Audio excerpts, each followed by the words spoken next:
Yes! And welcome yes. to the stream. What's the matter, Tiger? Wait, you literally Oh had my no God. intro whatsoever? No, not this week. There will be It's one. just, our faces are already on here. On. We're already going. We're going. Yeah. This is how it goes. It's already all wrong. I can see it. Wait, there's like no prep? I was gonna do like some push-ups. No. Like, we're just here? No. We're just going in on this one. I got nothing. I don't think you understand. I can move myself. Okay. Oh. I'm now at the point where I just start. We just start. Brad, is that your hair or are you wearing a hat? No, I'm wearing a hat. Dude, you have a hat on. Yeah. He's getting serious. My outfit today is Chris Perkins' plain black hat, dude. You think I'm not wearing? You think I didn't dress up? Oh, I dressed up. Okay. Brad is trying his best to distance himself from the spamfish look. No, this makes me look more like Spamfish with the cap. If I need to You get look like rid you're of- cold, like cold spamfish. Well, yeah. I'm probably exactly the same temperature since we live in the same town. So everyone's starting every stream calling me Spamfish lately. What is happening? It's like a conspiracy. It's because it's me. I'm doing it. I'm the It's one you, that's because I'm only on streams with you. Hello, people of the interwebs and the world. Welcome to episode 1 of a brand new D&D campaign starring me and only me and some other people and me. This is Tablestory's Darkfire, and you'll find out what that is one day. But first, let's introduce our brand new cast. We have a whole new cast of familiar faces. You know, it's weird. It is weird. Yeah, it's strange. It's so crazy. It's freaking weird for me to be doing an episode 1 because I feel like I haven't done one in ages. I think it's been like over a year since I've done an episode 1 of something, and I feel very strange about it. I thought I was going to be super nervous, but I'm all right. I feel pretty chill. I'm nervous. Yeah, I am also nervous. I'm just so excited. I'm glad I'm I mean, not I the feel only like one. how long has it been since we've done or since we played, Brad? When did our show end? 6 months? Dude, that's a long time. Yeah, no, maybe more Not- actually. I don't know. Yeah, something around there.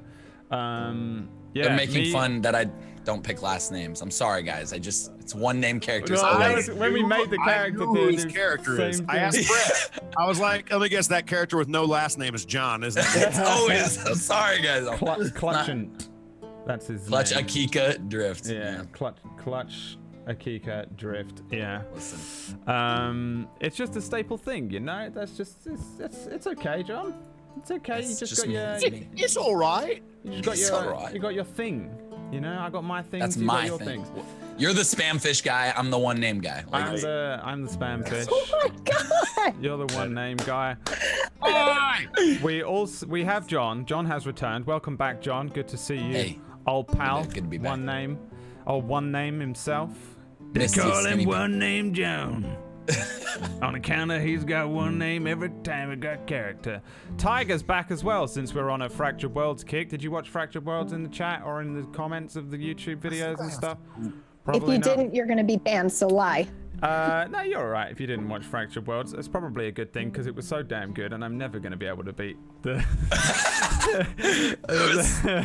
yeah, right. This show's taking it over. I don't like thinking about it because I'm like, oh god, I'll never be able to write anything that good again. I'm kidding. I'm going to rip off some more Final Fantasy in about 5 minutes. Hey there. I just love that everybody's like, Tiger Rider's gonna be so crazy. He's gonna play another character like Poo Poo Cakes. I bet anything. I bet he's crazy. I tell you You what. are. I tell you You why. are. You're gonna deny that. You're gonna try not to do it, and then you're definitely gonna do it. And even if you don't, Episode 3. Yeah. nobody fucking believes in here's me. the I thing. see- Here's the thing. I- Even if you don't, you've made a character that I have already made a table for that you roll on before we do anything in the first thing. So, so yes, you are gonna be Oh my crazy. God, really? Right Yeah, away, bro? you've got all these.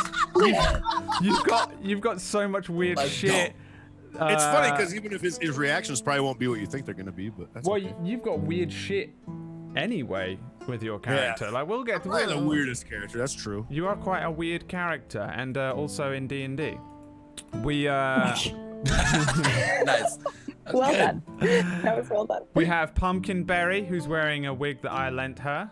You're welcome. Yes. Yep. Mailed it all the way. My wig. Here. Got here just in time. Perfect. How you doing? Are you prepared? I feel like you're like the least prepared in terms of like Two of these guys know what it's like to be DM'd for by me. The other one is Whack, who, until this campaign, I've always just gone, Whack, what do I do? How do I do this? Yeah. Please help me. He would always be in the chat and he would help you with everything. Hey, is this like, does this fly? Is this cool? This is like the first thing that I've done in a long time in D&D where I've not been able to go crying to Whack just for help, which is like, you're gonna see how shit I am without. Whack's gonna still help him in chat. You will see that. Without He'll the ask help of Whack Whack. through chat.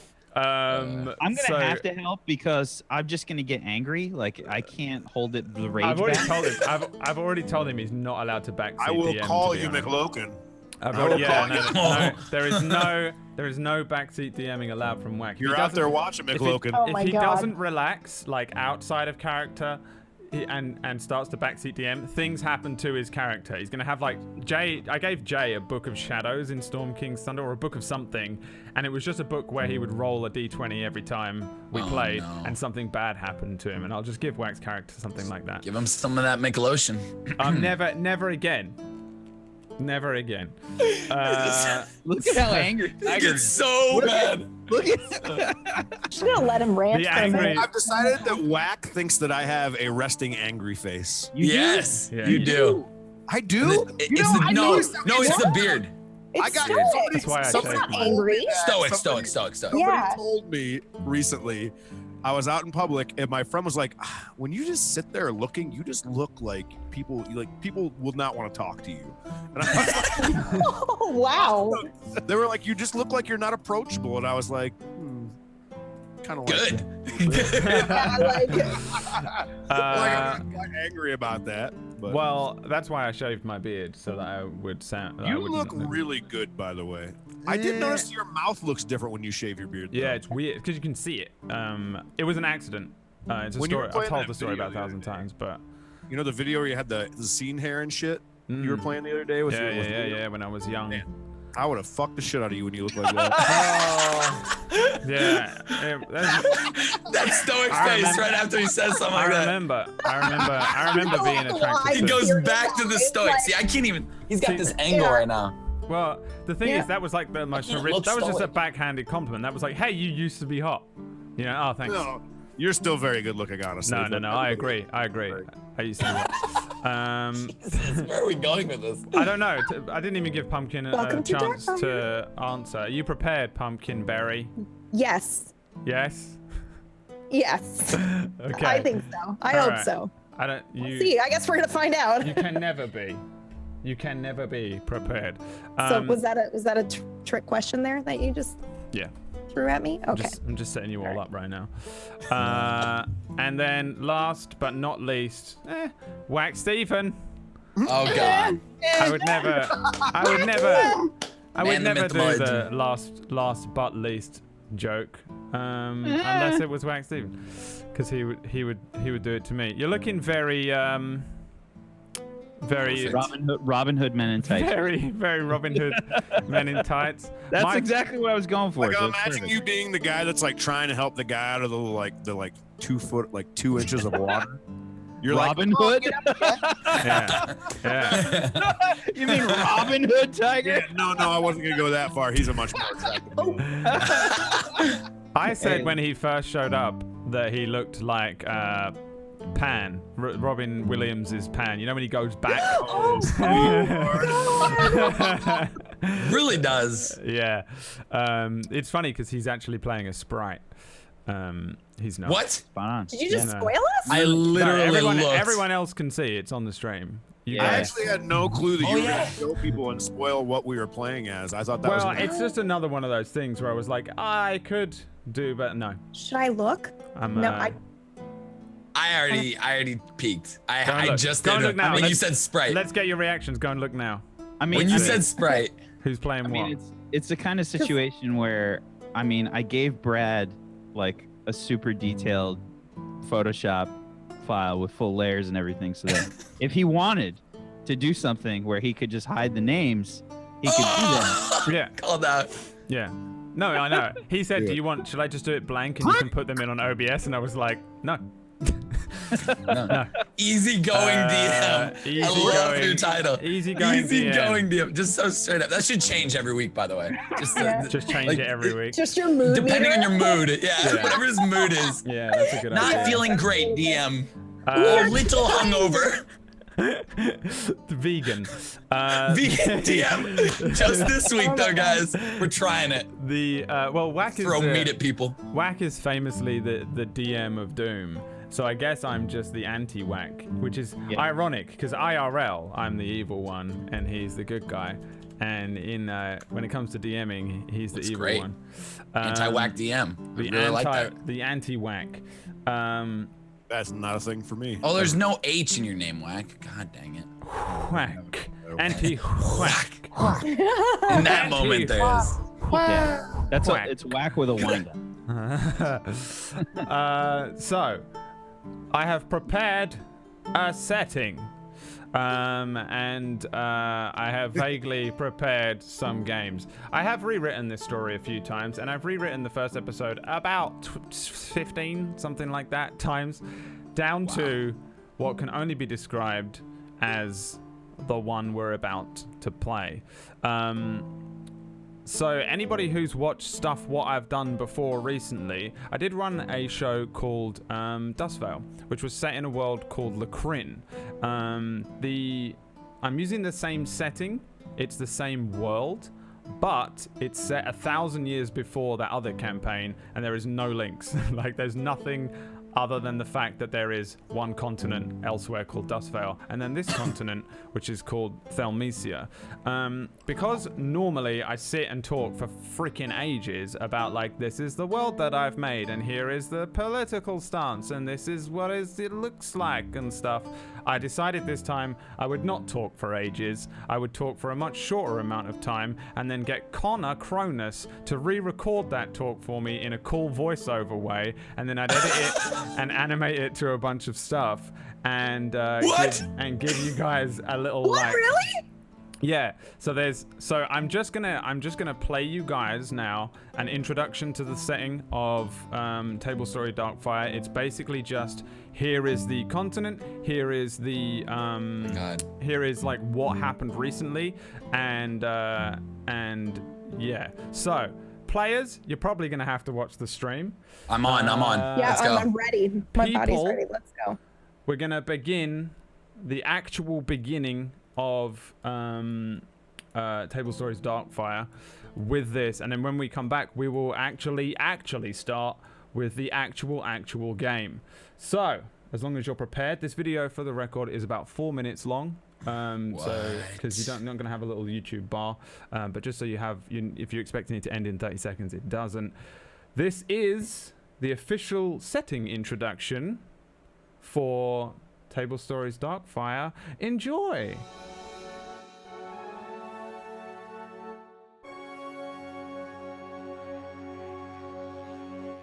Eons ago, during the age of the Magi, the world was something other. Magic is all that there was and all that was needed. Legend states that a cataclysmic event brought a great frozen age to the world of Lacrin, and soon after, a new era dawned. The Age of Iron, a time which changed the shape of the lands and shifted civilization along a different route. Generations later, magic still lies commonplace, taught to the gifted and the rich, in some cases bestowed serendipitously upon the favored. But a sword and shield allows even the commoner to rise, though they say the ancient magics of the Magi still lie buried and lost, scattered around the world, lying in wait for those with the courage to wield it to discover. Welcome to the world of Lacrin and the continent of Thelmecia. Noble knights, roaming orcs, mischievous goblins, and idyllic wondrous lands, just waiting to be explored. The southern kingdom of Thelmecia is known as the Kingdom of the Rose, ruled over by a benevolent king and guarded by the powerful Crimson Wing. To the north is Lenadel, a peaceful kingdom of culture and equality. Off the northern coast, the remote Moonlands, an icy home to the nation's toughest outlanders. Thelmecia was recently freed of the 100-year war that ravaged the land. The continent and people of Alexandria struck out at the neighboring Thelmecia in an attempt to expand their borders across the seas. However, two huge factors led to the conflict ending in failure for Alexandria. The peaceful kingdom of Lenadel united with the kingdom of the Rose, and together formed the ingenious creation of the Warforged army, known now as the Crimson Wing. Destroying their invaders, Thelmecia crushed the opposition, sailing out to Alexandria in retaliation, decimating much of their homelands and forcing them into a surrender. 50 years of strife followed after the economy of the two kingdoms of Thelmecia were brought almost to ruin. The Kingdom of the Rose continues to repay its debts to its neighboring ally, and reparations to society have begun, but not before hundreds of soldiers turn to crime, leading to the many brigands and bandits that scour the lands today. While the kingdom finally breathes peacefully, the repercussions of the war ripple outwards, and the echoes endure. Now, a new peril aspires to plunge Thelmecia into despair once more, but not before a few unheard-of heroes take their chance at triumph. Welcome to Tablestory, Darkfire.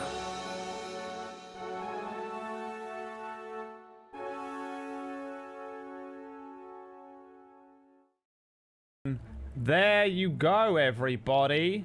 That is the setting Amazing! and all the stuff. That was so cool. I'll upload that separately somewhere as well, because I'm sure you guys and people will probably want to see it, and I'll deal with that later on. So there's your saying. We're in the world of Lacrin. You are on the continent of Thelmecia. You guys... Are you ready? Are you ready to play? You guys ready? Yes. Oh yeah. That was amazing. All right. You can question me on... So erect, Brad. You can question Yeah. me. You can question me on any of that stuff as well as we go. Obviously, it's a lot of bullshit, but it was stuff that I thought was very prominent and important to know before we began, and I think it would have taken me a really long time to explain all of that as well. So I'm really glad Asan did that. Thank you, Connor Cronus. We miss you. I feel like I'm in a movie, dude. And Anna, the Newt, also did the artwork for the map. Yay. Would you like Anna, thank you. to see the map? Let's put you on the world map here. So let's go. Let's begin. The beginning, we start with you guys creaking and trundling down the King's Road. And this is your world map. It's huge. And you guys are blap down there. Did that work? No. You guys are down here in the Kingdom of the Rose. So the continent is two kingdoms. There we go. You have the Kingdom of the Rose, which is ruled over by Roseguard, and you have Lenadel to the north. You guys are in the Kingdom of the Rose, which is also known as Roseguard as a kingdom. Call it whatever you want. The Flower Kingdom. The capital, Roseguard, is slightly to the east, and however, for some reason, you guys are on a trader's cart that came from Green Hill and is heading to the very small village of Drit, which is kind of a little off the beaten path village. Whether you're familiar with it or not, I don't know. The sun is setting. The day has been pretty lame. It's been drizzling rain. It's been a little cold, even though it's the peak of summer. And with the evening, the cold is setting in a little more. At the head of this cart, which is a relatively big cart, but not really designed to act as a sort of bus or a caravan for people, there is a dwarf that you've come to know as Stout Boots. He's relatively old. He's kind of a chatterbox. He's kind of annoying, and for the most part, he's spent the entire journey, which so far for you guys has been only about a day. Like today, the entire day you've spent in this cart from somewhat early this morning to sunset now with Stout Boots, and he's just been whistling. You know that in the back of the cart with you there is barrels and boxes that contain alcohol, sort of knickknacks, leatherworking things, some tools. It's not really food, but it is all covered by a tarp and sort of roped down. And then at the edge of the back of it, which is just an open backed cart, there is the four of you. At the head of the cart is Stout Boots. I'll give you an image. So you know what he looks like, because I'm sure you guys are interested. He looks a little something like that. Your boy Stout Boots. What a homie. And while he's got his single, relatively old-looking horse pulling the cart, trundling along the very dirty, muddy road in the drizzle, he's just mumbling to himself. He's mumbling all sorts, and you probably haven't been listening for the last 2 hours. As he, if we'd lost the gate at Linnadale, losing Linnadale, we'd have lost the war. So I think I've done my part, and the king should have paid my part. Mind he didn't, and I had to get a job trading, and he keeps sort of rambling on about his part in the war, how he didn't have enough money, and he became a trader. He's probably said the same story about 4 times. However, in the back, there is you four. Whether you guys have spoken to each other today or not, we don't know. But there are 4 pretty distinct looking people in the back, beginning with, because I know he likes to go first, John Sandman's character. Who do we have? Who do we see? You're such a dick.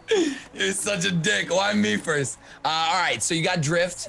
He's 19 years old, young buck, very handsome tiefling, 5'1", little short, 105 pounds. Just doing his own thing, sort of just staring off into the distance, listening to this guy's story, and then not, and then listening again, and then not, and just sort of nodding in and out. Nice. So you're a tiefling. I'm a tiefling warlock, but I was raised with gnomes, so that's why my accent's a little different. Yeah, I think you'd probably all recognize when he speaks, or if he's spoken today, that he has a very strange accent that you would know. Probably, it's pretty distinct, in the same way that if you come from the north of whatever country you're from in the real world, you can tell when someone's from the south. He probably has that sort of level of distinction, in that he sounds very much like he's from the Swift Spell Valley, which is down in the south there, and it's kind of this strange land that. Yeah, that's where I was raised. It's pretty disconnected from the main kingdom, and they have a very distinct accent. And I don't know what that sounds like yet either. So is that, just out of curiosity, is that sort of like Americans regard people that are Southern or from the South? I don't think. I think you would just associate that with a sort of gnomish forest. Yeah. I don't think. I don't think you would associate it with anything particular. Okay. Like you wouldn't just be like. You wouldn't be like, oh, he probably eats roadkill. Because he's from, all the time. Yeah. Okay. Because he's from, I don't want to say Louisiana, but just a throw. I'm not clutch, man. Okay, all right. I'm just waiting for the clutch accent to come out. It's not happening. Okay. Low key. A little bit higher. So we have a tiefling sat there. What sort of clothes are you in? Let's see what I put myself in. I'm in like a I'm in like a hooded kind of thing. It's like straggled and like kind of odd and looking. My eyes are different colors as well. It's something everyone should know about me. Okay, that's weird. It is weird. Just have my sword. Very, very, very tiefling-esque. Very tiefling. Don't we have a picture? Do we have a picture, Brad? Do you have that picture still? Yeah, I can start. I can prepare the pictures, but not That yet. would be awesome. But not that yet. would be awesome. I didn't expect you to want me to use them, but I can. Okay, so sitting across from Drift, my god, I've just remembered that I need to learn everyone's character names and start saying Yes! them and do all that stuff again. I'm sorry, everyone.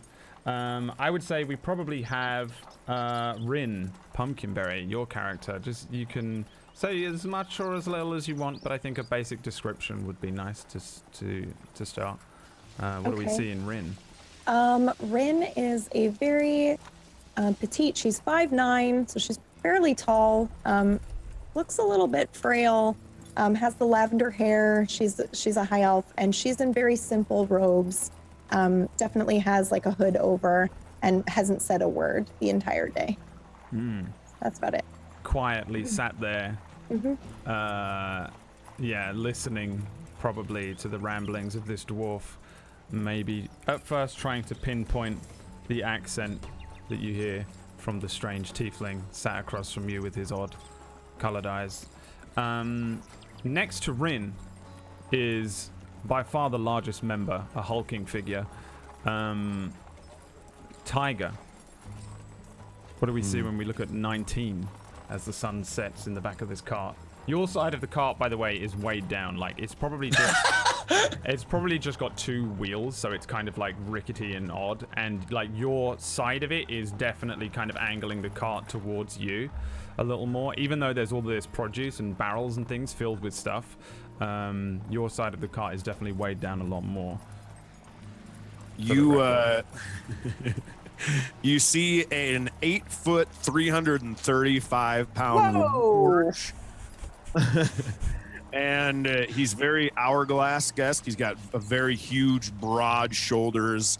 Really, really like, you know, kind of like your typical like Neanderthal man that's very hourglass. Comes down to his waist. The hips get really big.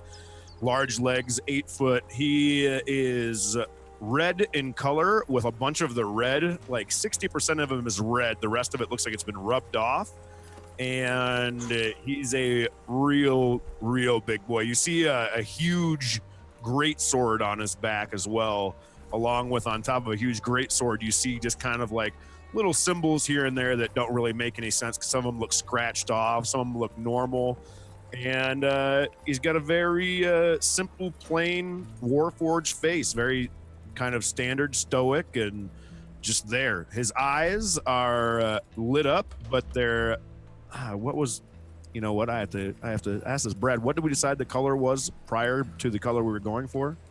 Amber? It was amber, but it wasn't. Is the color of your energy.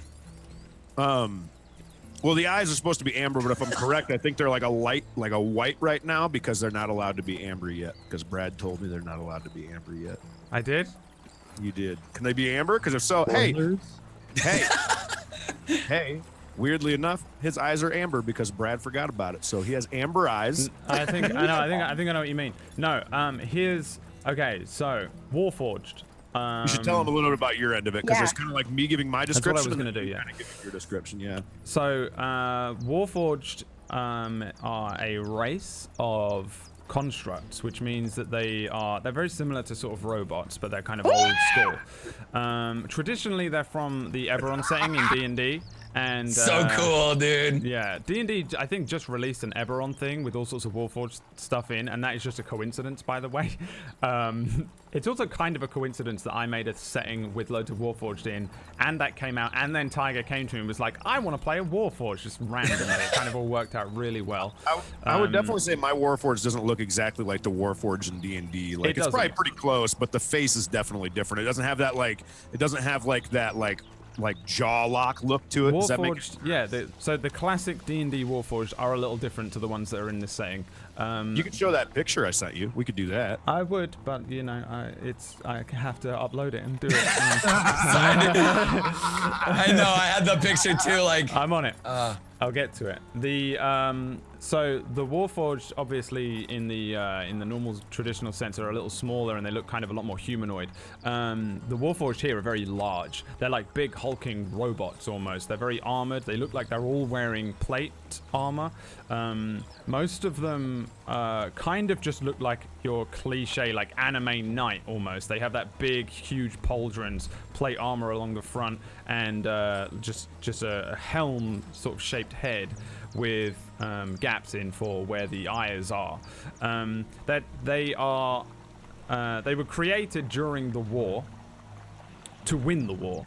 This continent was losing a war with a nearby continent, and they randomly, people generally don't know, but your kingdom that you're in right now, this kingdom Roseguard, pulled out a Hail Mary at the end and just showed up with a bunch of Warforged creations. And that's so cool. They move and work just like people. They can like lift things and do things just in the same way that like a human would, but they're not sentient. They aren't really like alive or aware of what's going on. That being said, some of them are, and more slowly have been becoming sentient, and you guys would know this in terms of just it being a very famous thing that's happened. There was just this standing army of constructs which started to come to life, pretty much. Although they were technically alive before, they weren't sentient. So sick. So cool. In the world, people refer to them as the kindled Warforged. So if a Warforged becomes kindled, that means that they've sort of come online and they wake up one day, and that's when their eyes turn whichever color they turn. In this case, amber. So what I think we were saying before, Tiger, I was saying that before you were sentient, you just had no eye glow. Now your eyes have a glow to them, and that's pretty much the only way you can tell that they're kindled. That is awesome. It's not a thing that you can turn off or change. You can cover it if you were clever or whatever, but that's generally how you can tell. So the Warforged exist as a race for the most part. They're just like constructs that exist as part of the army, and they have made the army here unbelievably strong compared to pretty much every other army in the world. And some of them have come to life, and some of them have wandered off and just started living their lives. The king, your king, is King Wilmar, and he is generally regarded as a benevolent, nice guy. When the Warforged do become sentient and become kindled, they're immediately set free. They're treated as a citizen. They're essentially just born, and they no longer have to serve in the army. Some choose to stay, some choose to leave, some go and do whatever they do. And that's essentially how the Warforged work. And you have a kindled Warforged with you. They're not like super rare, but they're also they're pretty rare. To see a kindled Warforged, you most likely would have met one or two before on your travels. There's a decent amount of them, but nowhere near as many as like any other race. And this entire continent it's just a melting pot. It has pretty much every race you can imagine from any D&D saying in it. America. It is very America, this continent. So no, there wouldn't be all the races there. Don't worry, we don't. All right, an idealized America. America back in the day. There we go. The good America. The Warforged who are in the army are painted red. They look very kind of Iron Man-y, I guess. They're crimson in color. A lot of the kindled Warforged will scratch it off or change their colors, and some of them even weld new things to themselves. In terms of what you're made of, That's so cool. you're made of like metal parts and wood and straw and things, and then magic. You were just bound together by magic, and essentially that's what all your parts are if you were to be taken apart. It's just all these random things like clay and stuff can be found in there, partially tinkered together and partially kind of golem magic brought to life. Not too different from like an animated armor, but there's definitely more substance to the Warforged. And the kindled ones, for the most part, just act like regular people. You know, some of them are nice, some of them are not nice, some of them are weird. Depends how long they've been kindled. Some of them have magic prowess. Some of them are weaker than others. It's just the way it works out. For the most part, the ones that remain in the army are generally the same. But after the kindling, they seem to be a lot more normal, for want of a better word. So you have one in the cart with you, and you said that you have some of that red on you, and some of it is gone. So presumably underneath, it's like a silvery, like metallic color. I think we talked, and I think it was just straight like jet black underneath. Oh, okay, cool. Nice. So a little more bullshit. Welcome to episode 1. The last member of the 4 people that are in the cart. There's no one else in this cart with you, by the way. It's just you 4 and a bunch of stuff and this dwarf. You see Wax Stevens' character, Iridir. What do we see when we look at you, and who is Iridir?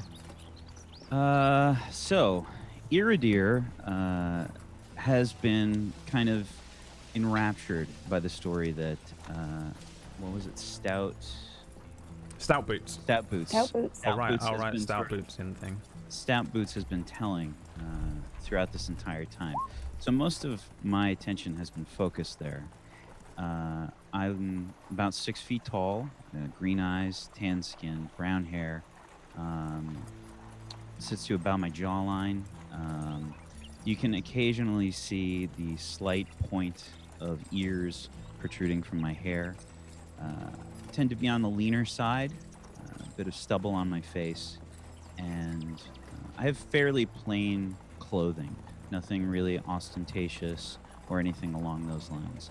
One thing you will notice, I think all of you, is the reverence and care that I hold my loot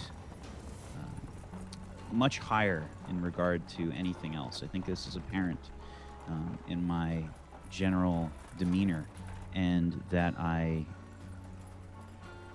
very careful with it, and that I will occasionally just kind of accompany Stout Boots' story with occasional chime of the loot. The loot is very beautiful. It has silver inlays, and it's obviously well taken care of.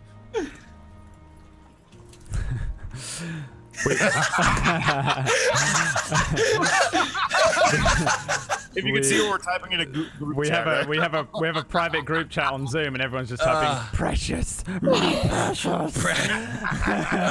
Dude, I'm done. We have Gollum, but a beautiful Gollum. So Iridir is quite hot though, right?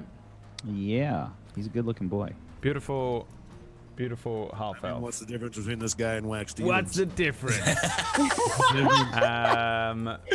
So we have in the back of the car a tiefling, a high elf, a warforged, and a half elf, which I will always call a high elf and a half elf and get those confused constantly throughout this campaign.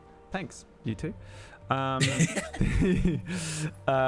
The 4 of you, again, have been in the back of this cart for the majority of the day. It is not comfortable. It's a little damp. It's been kind of drizzly for the last hour or so. It doesn't look like it's going to rain, like open up or anything like that. But it doesn't look like this drizzle's going to let up. And even though it is the peak of summer, and yesterday it was relatively warm, today's been kind of cold and overcast, and the journey has probably been quite uncomfortable. This is not, again, designed for anyone to sit in, and unless you have something that you have placed underneath your bums, then you're just probably sitting on the hard wooden cart deck as it trundles along this road. And this is not a nice road either. It's a dirt road. It's not a cobblestone road, even though it's the King's Road. It's Oh, they didn't like pave it with gold since it was the King's Road or anything? there are some nice roads around, but they were not made by the people of So we're hitting your some kingdom. bumps. No, Yeah.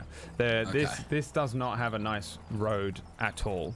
It's just you guys. It would probably feel a lot more like you're kind of going along the grass. And Warforged probably not as uncomfortable as Yeah, everyone my character else. doesn't care at all. He's just like, I feel like, yeah, you'd just be kind of sitting there bumping along. At the front of the cart, there's just enough room for a set of elderly dwarf buttocks to sit on a cushioned seat, and Stout Boots seems to be relatively comfortable. There's the sound of flint chipping, and then a sort of tobacco-y smell starts wafting back and hitting you guys as you move along. The dwarf has a thick, large, bulbous pipe in one hand and takes a deep drag, and then lets out this smoke, and it just passes each of your faces, and he carries on. You must have fought in the war too, big man. Kind of looks over his shoulder, but not really at any of you directly. you just kind of see my Warforged just kind of turn to him. Yes. Hey, Is this the first time that your character has spoken on the cart? Okay, I definitely would have jumped. Yeah, I was just gonna say the same thing. I definitely. all right. I Shocked idiot. feel like just to set it. Let's have our first roll. Give me a Constitution saving throw, Iridir, to see if you fart. Out of fear. No, yeah, you just about barely hold it in. There's a moment where your bowels lurch as the Warforged in front of you speaks, and this voice that you haven't heard all day comes out. I guess the two people in front of both Iridir and Drift haven't said anything, which makes this the most uncomfortable ride Yeah, ever. I've been talking up a storm. I just want to make that very clear. What have you been Non-stop, talking just about? what- Just out of oh, just curiosity. everything. Wow, Yeah, look at oh, that. okay. Oh my God, look at the air. Air's Oh, you're crazy. one of those, are you? Oh Okay. yeah. What's your name again? Oh, What's your name again? I already forgot it like 5 minutes ago. What's your name again? Stout Boots, the dwarf says. I don't care about yours, I want to hear his story. Give me a war story, mate, he says. Are you speaking to me? Well, I don't think that way, kids. How old are you? Me? Ah, no, I know how old you are. You're all the same. Oh, me? Aye. 19. Bobby, what about you? Oh, are you speaking to me? Yeah, aye. I'm sorry, I'm quite enamored with this large fellow here. Sir, I'm sorry, I've never quite seen anyone like you. And I start to get closer to 19, and I'm sort of peering at your mouth, like just trying. I'm marveled, obviously, by everything that's happening here. And I say, how? I'm so sorry, but I expected you. I thought you were some sort of decoration. It's wonderful to see that you're not. Don't get me wrong. What do you mean by declaration? No, my fellow. Decoration. What is this you speak of? Well, Dec- you'll have to excuse me, but sort of like a tapestry. I mean, you're much more impressive, of course. What is How a exactly do you tapestry? work? Well, I was a warrior in the Scarlet Army, and what is a tapestry? Well, it's something that's usually used to brighten up a room, to make it more interesting, sort of thing. What is that? A room? I'm sorry. Do you No. not know what a room is? I don't understand what this tapestry you speak of is. I would like to learn. Could you show me? Well, but of course, I think it's definitely part of my job to do such things. I am in fact a storyteller. That is why I have been listening ever so patiently to Mr. Stout Boots here, hoping. Is that you? You don't get none of my stories for free, bird.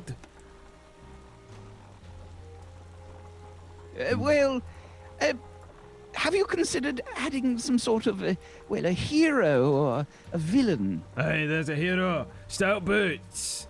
Held the gate by myself for 2 days. What gate? Oh, you wee Barbie too. Yous have not heard the stories. Well, Of no, that's the why gates? I'd like to hear of them. Stout Boots at the Deepwell Gate. I'm sorry. Oh, right. Yous are in for a treat, like my tells ye.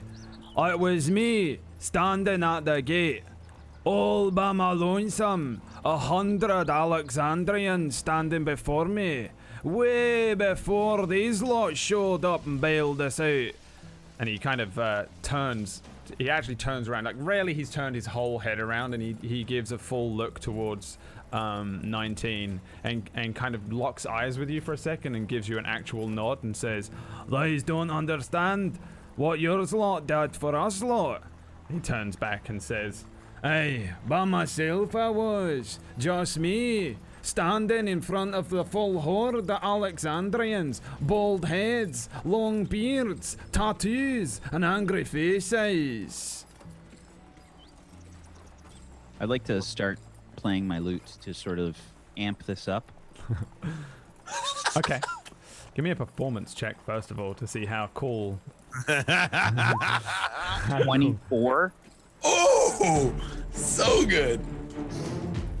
The lute starts playing something epic and cool. And Stout Boots carries on. He says, "Hey, 100 Alexandrians in front of me, as didn't I have a nape other bad away on me. Just me, a long sword, and an angry set of eyes. These looked up on their little wee shaky boots. They said, it's Stout Boots. They said, we's can't take him. We's gonna have to do something. We's gonna have to make a giant ballista. Aye, they said. For 2 days, they built a ballista while I stared them down. I didn't move. I said, "Yous lot wanna fight me man or man?"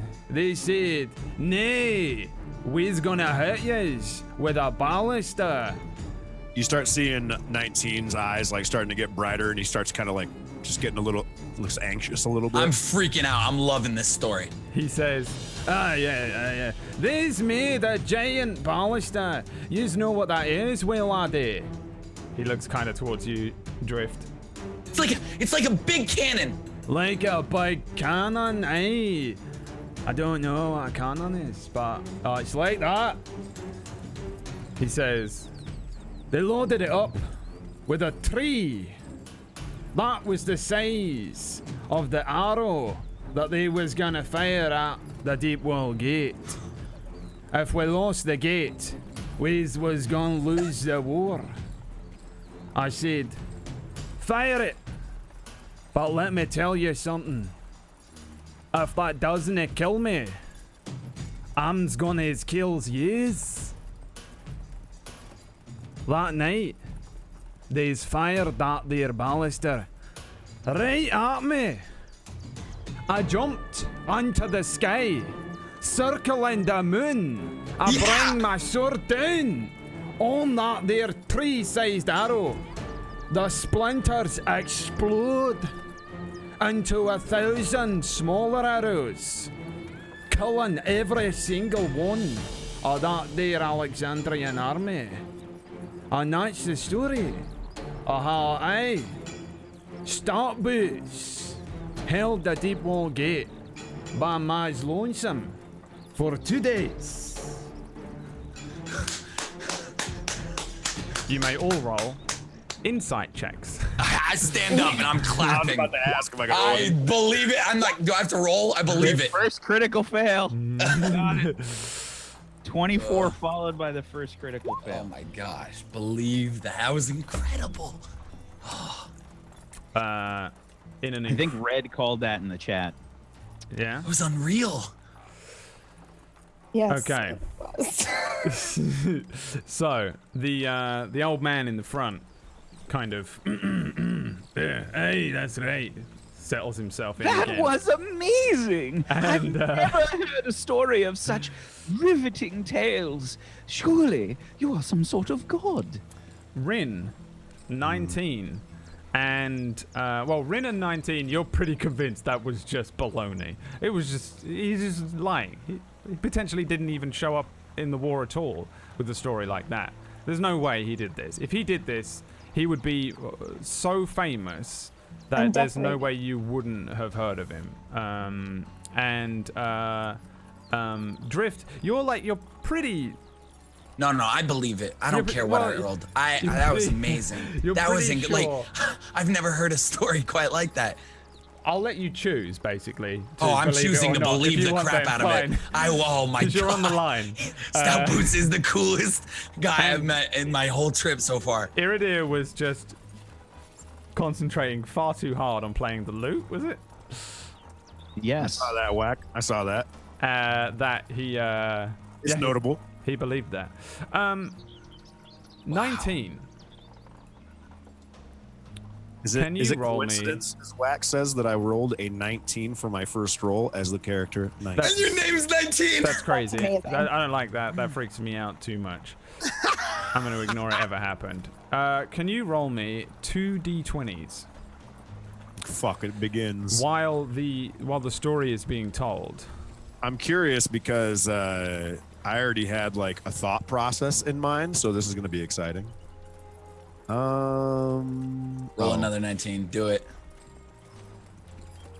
2 of them in a row. I'll leave. I'll turn off my camera. 11 There- and 18. Okay, and that one. Okay, so I will mark that. Boom, I shall write next to that one. And 11. Shakalaka. I shall write next to that one. Okay. So, Do I get to respond to a story yet? Because I have a response. yes, you may. I wanted to just check that you weren't going to have to respond in a different way. That's all. But no, you're good. You're good. As he's Yeah. go ahead. Yeah, he's As just he's just telling in a the car. story, you kind of see 19 just kind of like slowly turn his head towards the driver. You were in the war. Hey. Your story. Could you repeat it from the beginning? Oh, I just don't want to be here and again. Yeah. Oh, well, You ever yeah, had to- wait, what's that up ahead on the road? child? Is what? Have you ever had to kill a child? Have I ever had to kill a child? What kind of sick, twisted giant are you? By asking a If I man. recall correctly, the war you are speaking of had many children on the front lines. Aye. Them's there Alexandrians. Sent whatever they could get. Little weans. Little weans on the front line. But them little weans weren't little. Them They little were- weans were big little weans. So you did. I know, I did not kill any weans, no. bop them on the head, stuck a manacle on their legs. You see 19 just kind of turn to the side, and he looks over at the elf. Doesn't really say anything, though. Just kind of gives a look of like, just kind of like reading bullshit kind of look. Would I be considered a ween? Oh, he is a ween. Okay. She's all look like weens, except a big lad. How old's you then, ween? I can never tell with your kind, he says to Rin.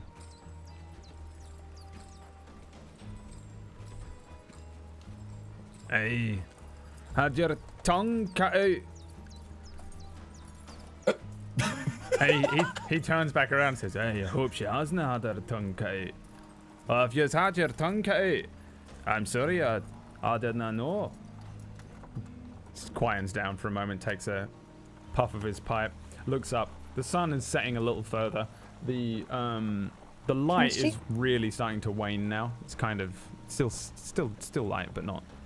I would like to stand up, lean over, take the pipe, and I will smoke the pipe, and I will sit back down with the pipe. Okay.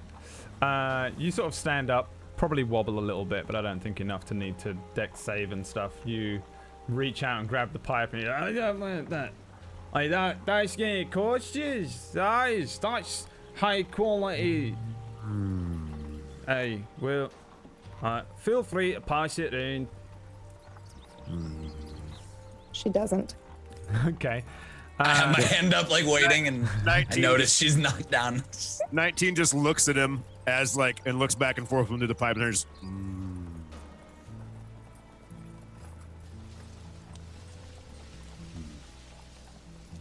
What does that taste like? Like burned trees. She's never had her tongue cut out. I said, if I was a betting man, I'd have said your tongue. He turns back. Well, I've been cut out. I saw a man, his tongue cut out in the war. Carries on, rambling. Feel free to have your own conversation. Just imagine he's always rambling. I cannot taste. You can't taste anything? I cannot. Well, that's rather unfortunate.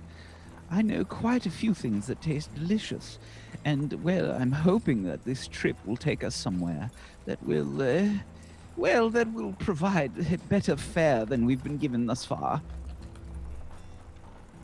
Wait, so you've never had a berry? No.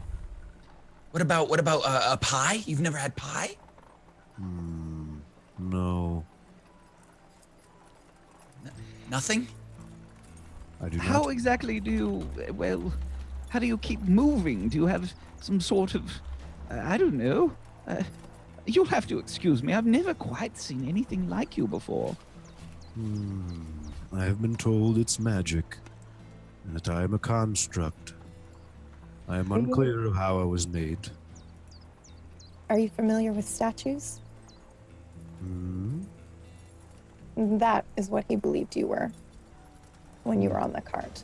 A decorative tapestry is just something there to look at, something pretty, something that doesn't move or function or have thoughts or feelings. You see her say that, and you kind of see 19 kind of reach up to his head and kind of like put his hand on like the hilt of his like big ass greatsword for a second. And he just like I don't rubs the think he back of meant his head. offense. I did not take it as offense. You'll have to excuse me. As I said, I've never really seen anything like you before, and you are so still. I didn't realize that you were alive. Yes. Recently I am alive. Wait, Well, so you I'm quite astounded. You're very amazing. you breathe? I'm sorry. I have yet to introduce myself. Please excuse me. My name, you can call me Eero. I am 19. 19. That's excellent. Yes, What was your name again? Eero. Eero. Eero, yes. You can call me Eero. It's short for Eero, dear. What is your name? He looks over at the tiefling. Oh, my name's Drift. And yours? Looks at the elf. Rin.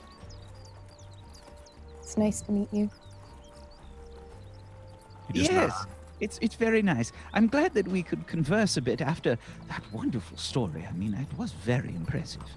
Oh man, it was so cool when he was saying he was going down and he had to like fight all those guys and they were all popping up everywhere. Boom, boom, boom. He took them out, one to the left, one down the side, and then all of a sudden, boom, the big parade of just all the action. It was just Unbelievable. It was a story. Mm-hmm. man. It's fantastic. Are you implying that that man is lying? I You am know- not lying.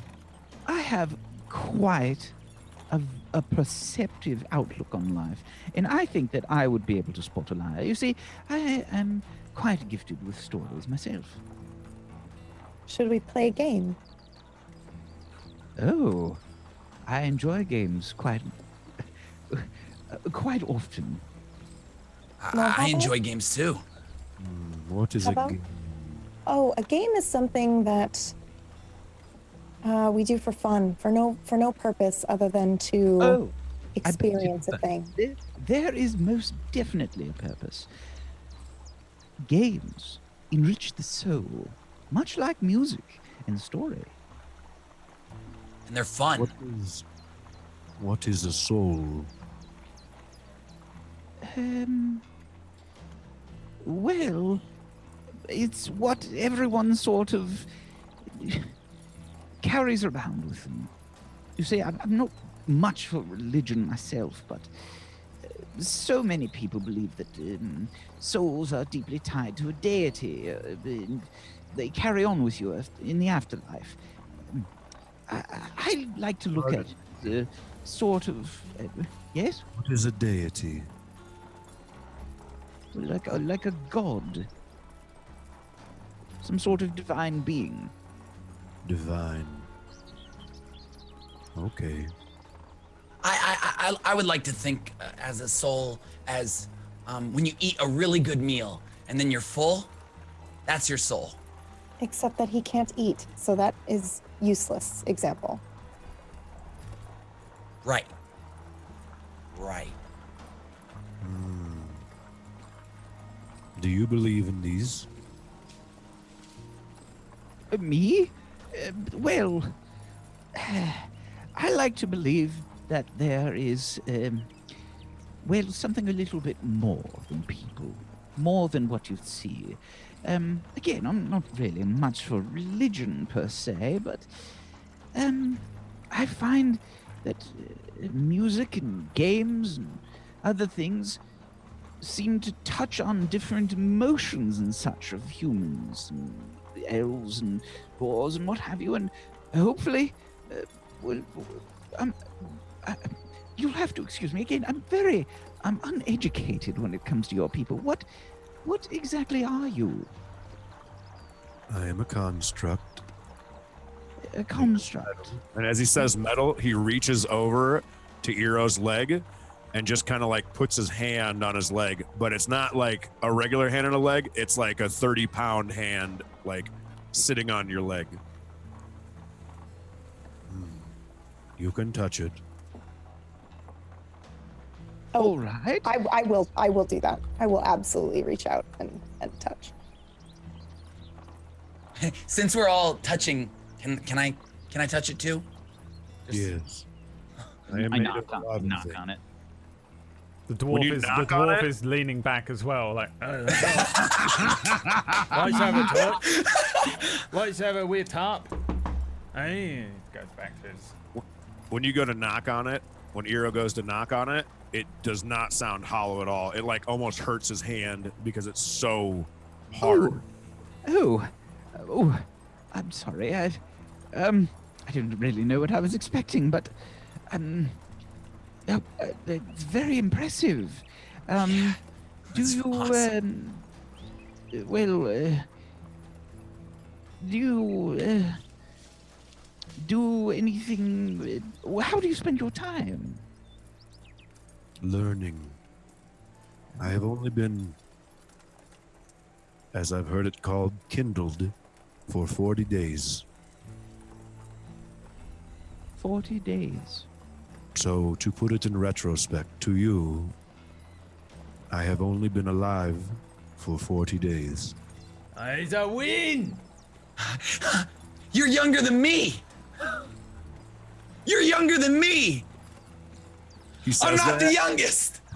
He says that, and you just see like the amber eyes just light up a lot, and he goes, "How old are you again?"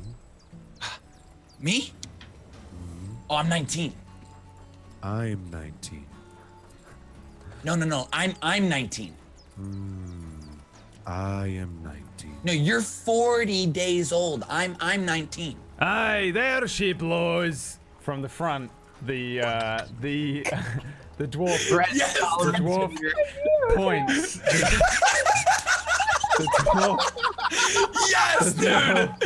the dwarf points ahead, and there's the road has been running along side a river. Mostly, it kind of has been going closer and further away, but generally you've been following a river. And the river recently. I could have let that go so much longer. Like hours. Hours. I would have not stopped. I would have not fit.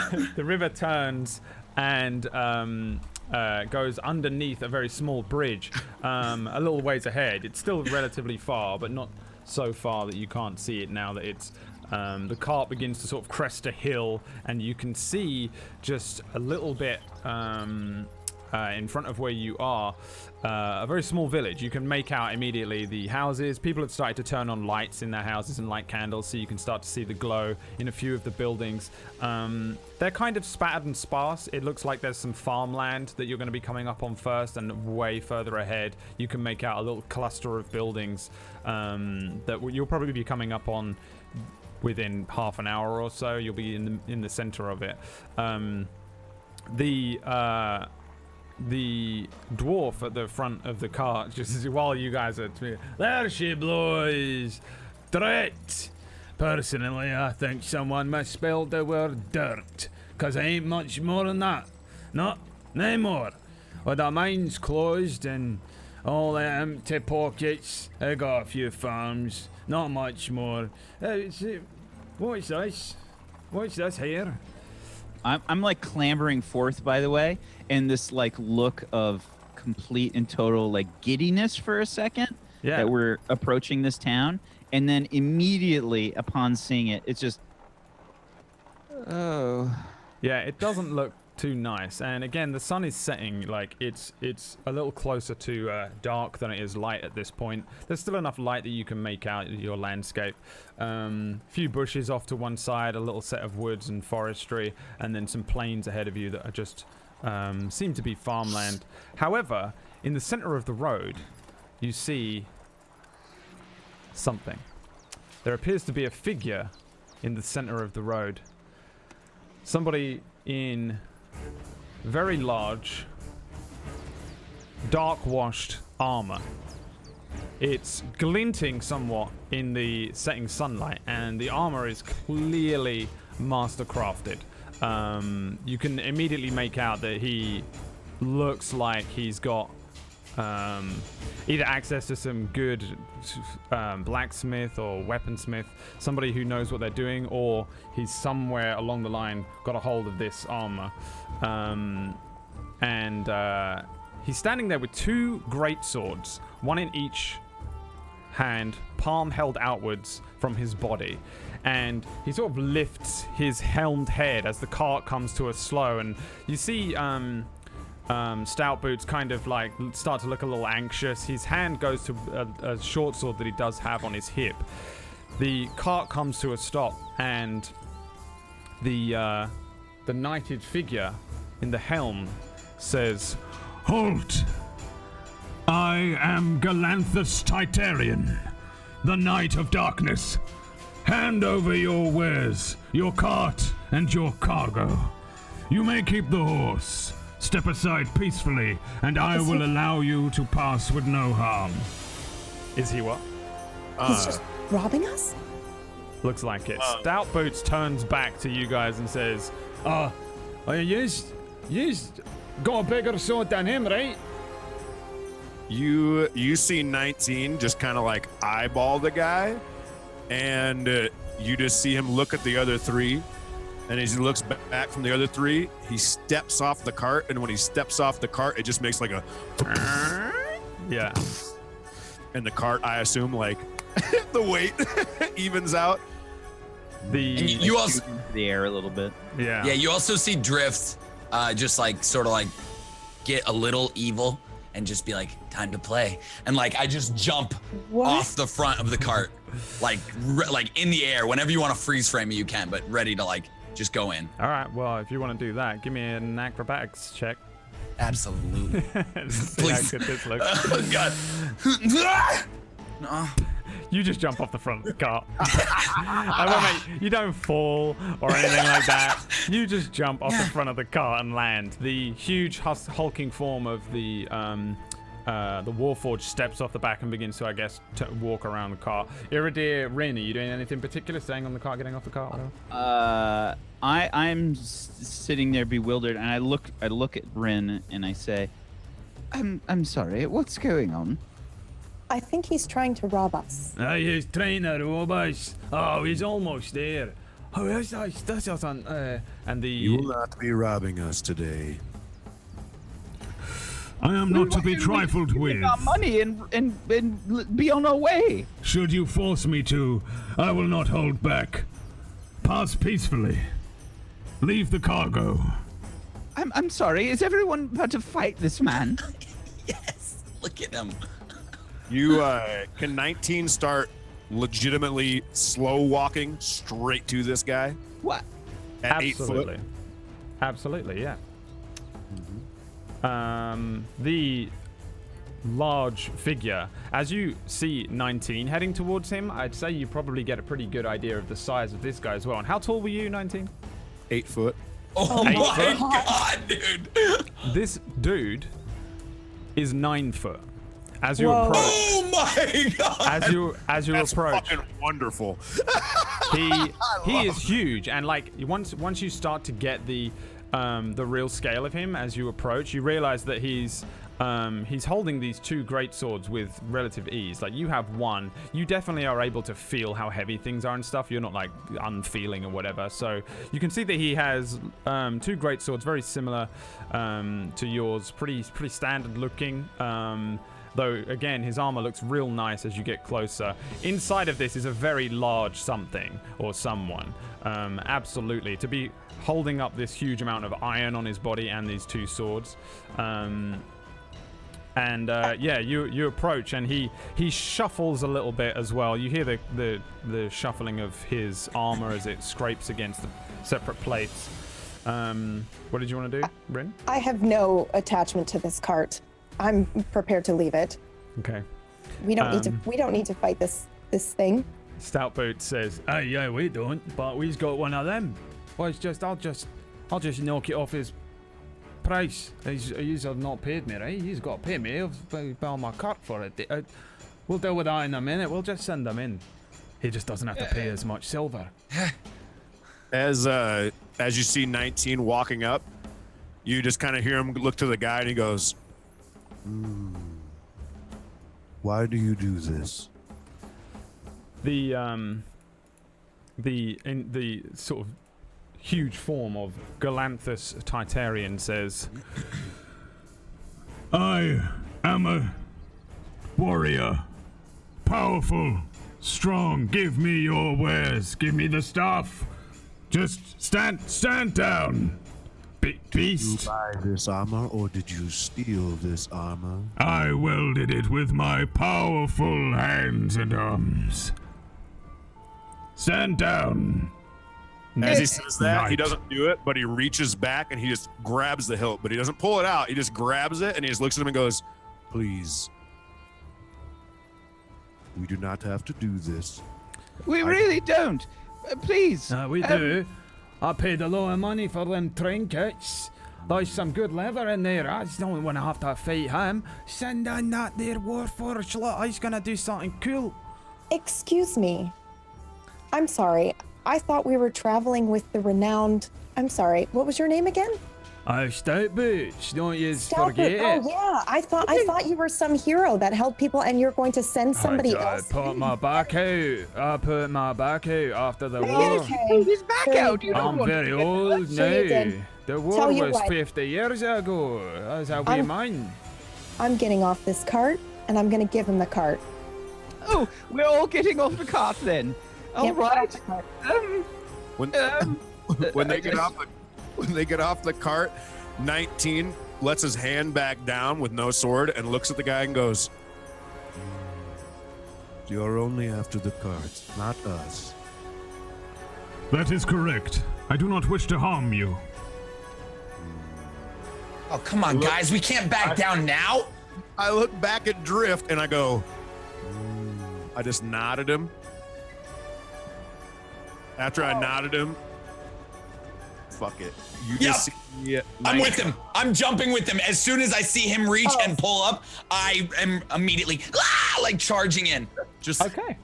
he takes the sword and he starts to slowly pull it out and he puts it like fucking like down and like cuts into the dirt and the grass on the ground and you just see 19 look at the guy one more time and go, "Please, this is not what I'd like to do anymore." He says,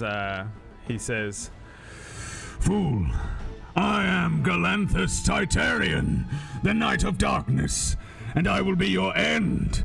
I do not wish to behead you here in the street like a common petty rogue, but I will. This is your last warning. You just see 19, he just goes, Yeah. "I am 19." And he fucking goes in for a straight cut. Oh, And as he Right says across that, the love I of also the say, room. and I am Right across the 19. midsection. Charge. I'm 19. here it is in the cart. No, Rin's no, just- I'm stumbling. I'm like stumbling out of the cart, like Oh, you're stumbling shocked out? that everyone's gotten out. Okay.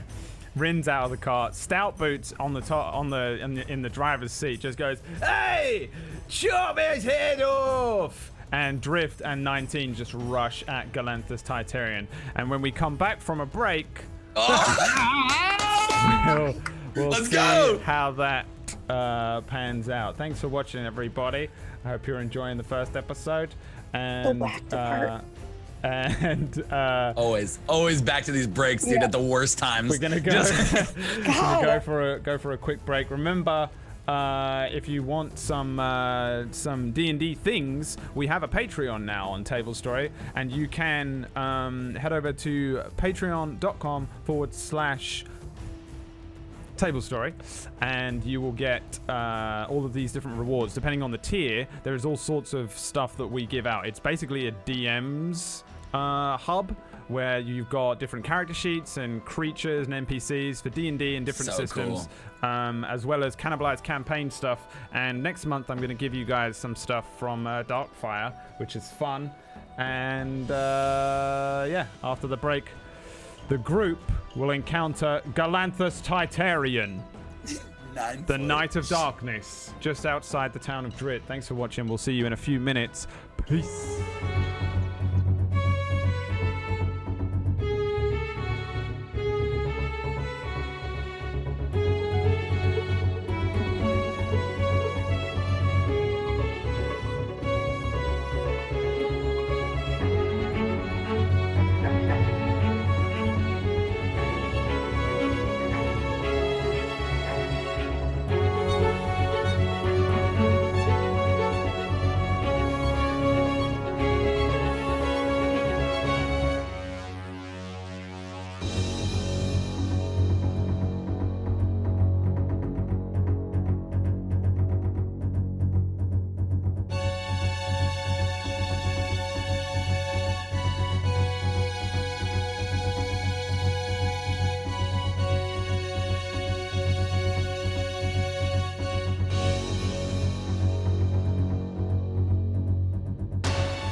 Eons ago, during the age of the Magi, the world was something other.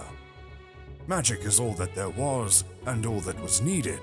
Legend states that a cataclysmic event brought a great frozen age to the world of Lacrin, and soon after, a new era dawned.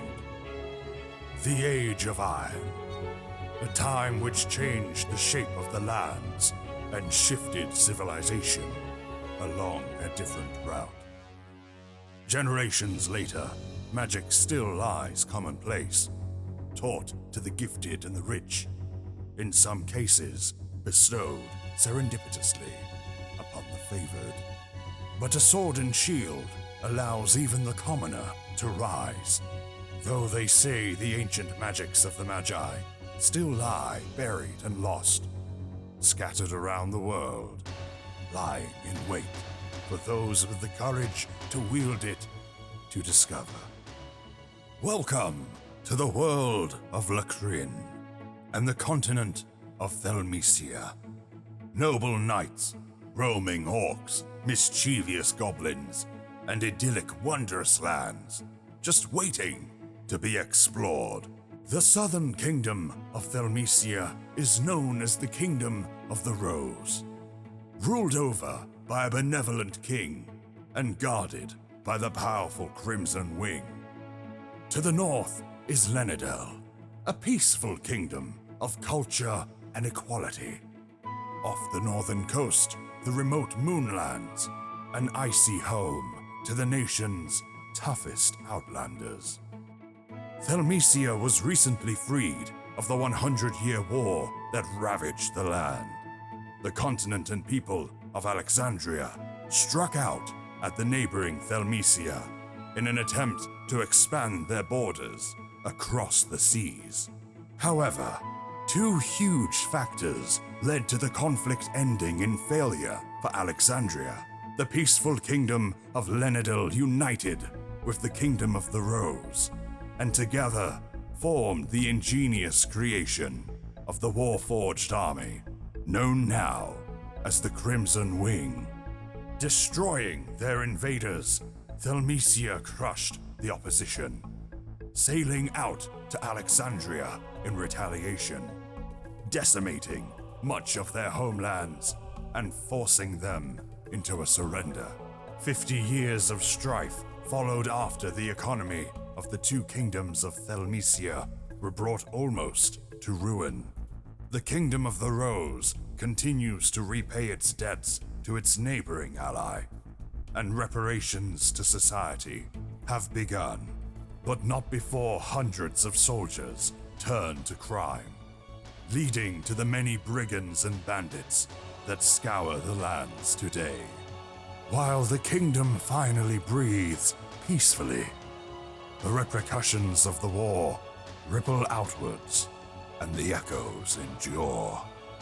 Now, a new peril aspires to plunge Thelmecia into despair once more, but not before a few unheard-of heroes take their chance at triumph. Welcome to Tablestory, Darkfire.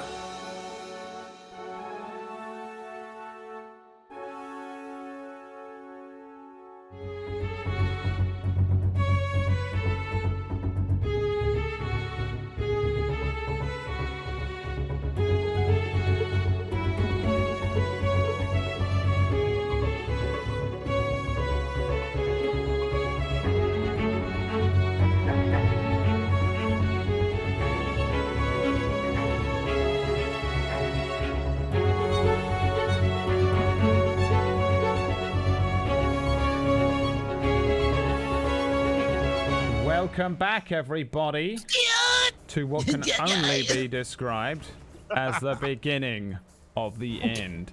So, you guys are... It's episode 1, you dick. Yeah, well, you got to win this combat.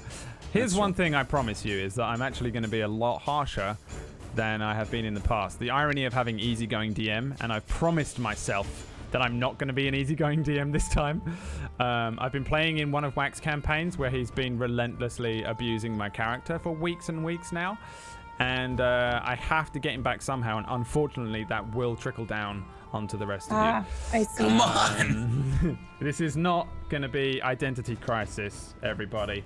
Poloculus is not here. Which is a great show that you should watch on Is Fridays. a great show, and I'm guesting in it for 2 Nice. weeks. I am the guest star for 2 more weeks. Brad, Yes. I have to bring up something when we get into combat, but I'm not going to ramp it up. Don't let me forget about something. Okay, let's What? bring you into combat then. Welcome to the combat screen. The combat screen. I'm kind of guessing at where you guys were. I don't know if you were closer, Drift. I'll tell you right now if I see the map. You don't see the map? I was Oh, right to no. the right of the cart. Here we go. Or left. Yeah, that's fine. You see it? Everyone sees the map, yeah? Just checking. That's This is perfect. the first time I've I linked like all the that horse tokens. symbol. Is that weird to like? The horse symbol's awesome. The horse icon is really dope. It's really weird. Pretty thick. Is that weird to say? Like, I think it Yeah. looks. No, That's it's really awesome. weird. That's really sorry. weird. Okay. Oh, fuck off then. All right, fine. I like the horse symbol too, man. Nope, not anymore. I hate it.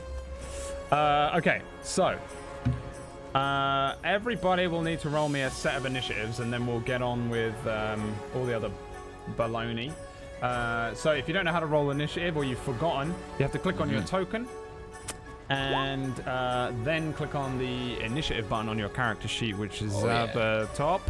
Do I get to smash him no matter what because I attacked him?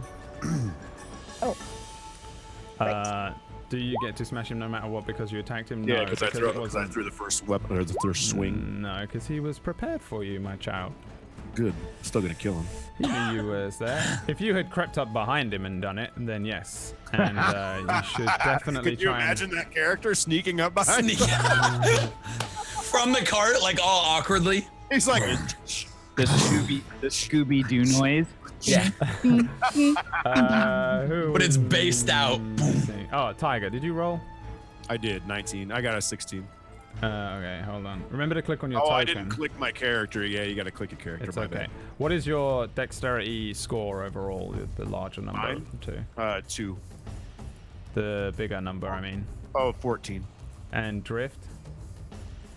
What is it? What do you Your ask? dexterity number, the one in the circle, the lower circle on your dexterity. Dexterity is looking like a 14. A 14. Sorry, what was yours, Tiger? 14. Oh, really? Yeah. All right, both of you roll me a d20. Oh my gosh, I'm gonna beat Tiger. If I win, you owe me $20. Sounds good. 13. Beat a 13. Oh, darn it! 19. How did you get me to bet that quickly? You were like, yeah. I was just like, I love bets, dude. I love Oh, bets. okay. 19 Somebody's in goes. character. Yes. 19 goes first. Yeah, money. So, in terms of combat order, basically, Iridir, you see that Galanthus Titarian brings his swords up above his head.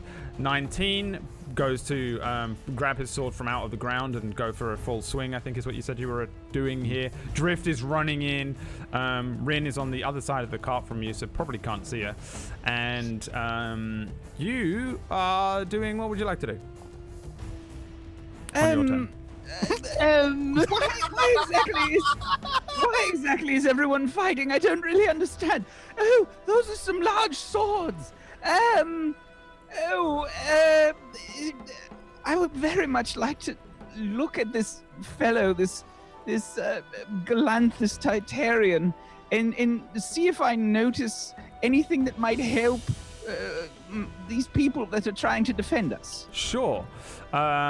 You can give me an investigation check or a perception check, depending on specifically what you're looking for. If you're looking over... I'm trying to use the help action. You're doing help? Oh, okay. Yeah. All right, then in that case... What is that? We're gonna learn so much.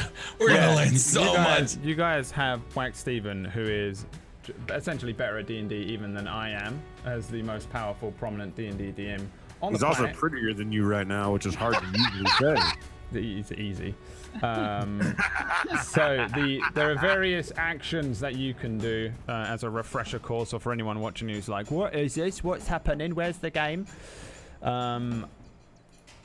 Essentially, on your turn, you can attack, or you can like cast a spell, or sort of grapple things, and all your basic actions that you can do. But there are a few other things that you can do. One of them is help, which is that you lend your aid to a creature's ability check or attack, only if you're within 5 feet of the target. to give them advantage. Oh, that I was not aware of. Neither was I, to be honest. I thought you could do it too. Okay, then yeah, I'm not getting close to that guy. So, what I will do is, I'm definitely going to, I'll probably move out like away from the cart somewhere like about there maybe. Okay. And then I will. I want to see. Sing the songs of your French people. I want to check this towering mass of pissed off guy out and see what if I can figure out what's going on with him, and if I can see if he's limping or something. Okay. Yeah. Give me an investigation check. Okay. 18. 18. You are very aware that this is a major image spell. It's a 3rd level illusionary spell being cast. This thing is not there. This is the image of an object, a creature, or some other phenomenon, essentially. A creature that appears like it's doing something. You also are probably a little more familiar with illusion stuff as well. You take a moment as you move around. You're looking at this thing and you see through it. Your eyes are able to discern the arcane energy that courses through it. And maybe for your vision, it becomes kind of translucent and you're like, oh. Why are we attacking this thing? Suddenly it makes so much sense. If I may, I'm sorry, if I may interject, that's not real. Is this like moments before I actually pick the sword up off the ground too? Or it's like right as I'm like it's doing happening, it. yeah. I hear him, yeah. That is not a real thing. Perhaps we should be more aware of our surroundings. I'm perfectly real. It says. No, it's not. Are you doing anything else on your turn in mechanically? I don't think I really can. I've moved and I've kind of used an action. I guess I can. Yeah, that's it. That's all I'm doing right now. Okay. 19. I hear him say that in the background. 19 hears him, but just the pure like machine in this character like doesn't even think twice because of how much shit it's talking, and you just see it pick up the sword. Like you almost see it like a movie. Like he like comes over like this. He's like and just straight across the midsection of it with his great sword. Would you like me to roll my great sword? Please do roll me an attack, just out of curiosity to see how good it looks. It's not good. You launch towards this thing. The thing brings its 2 great swords down. The Galanthus Titarian brings his 2 great swords down, but your great sword just goes straight through him. You see that movie, The Last Jedi, when he just does that thing at the end? And just whoom, straight through this thing, and it doesn't bite anything, doesn't hit anything. You probably feel a little off balance as well as you kind of spin around, expecting to hit something, putting your force into it, and maybe we see 19 kind of clank, dung, dung, dung, dung, a few steps. Galanthus Titarian holds his swords above his head and says, Fools! I am immortal, invincible, indestructible. You're Now also you will very die. fake. Very fake. Shush! Shut up! You see, as you see 19 swing straight through and just stumble forward real quick.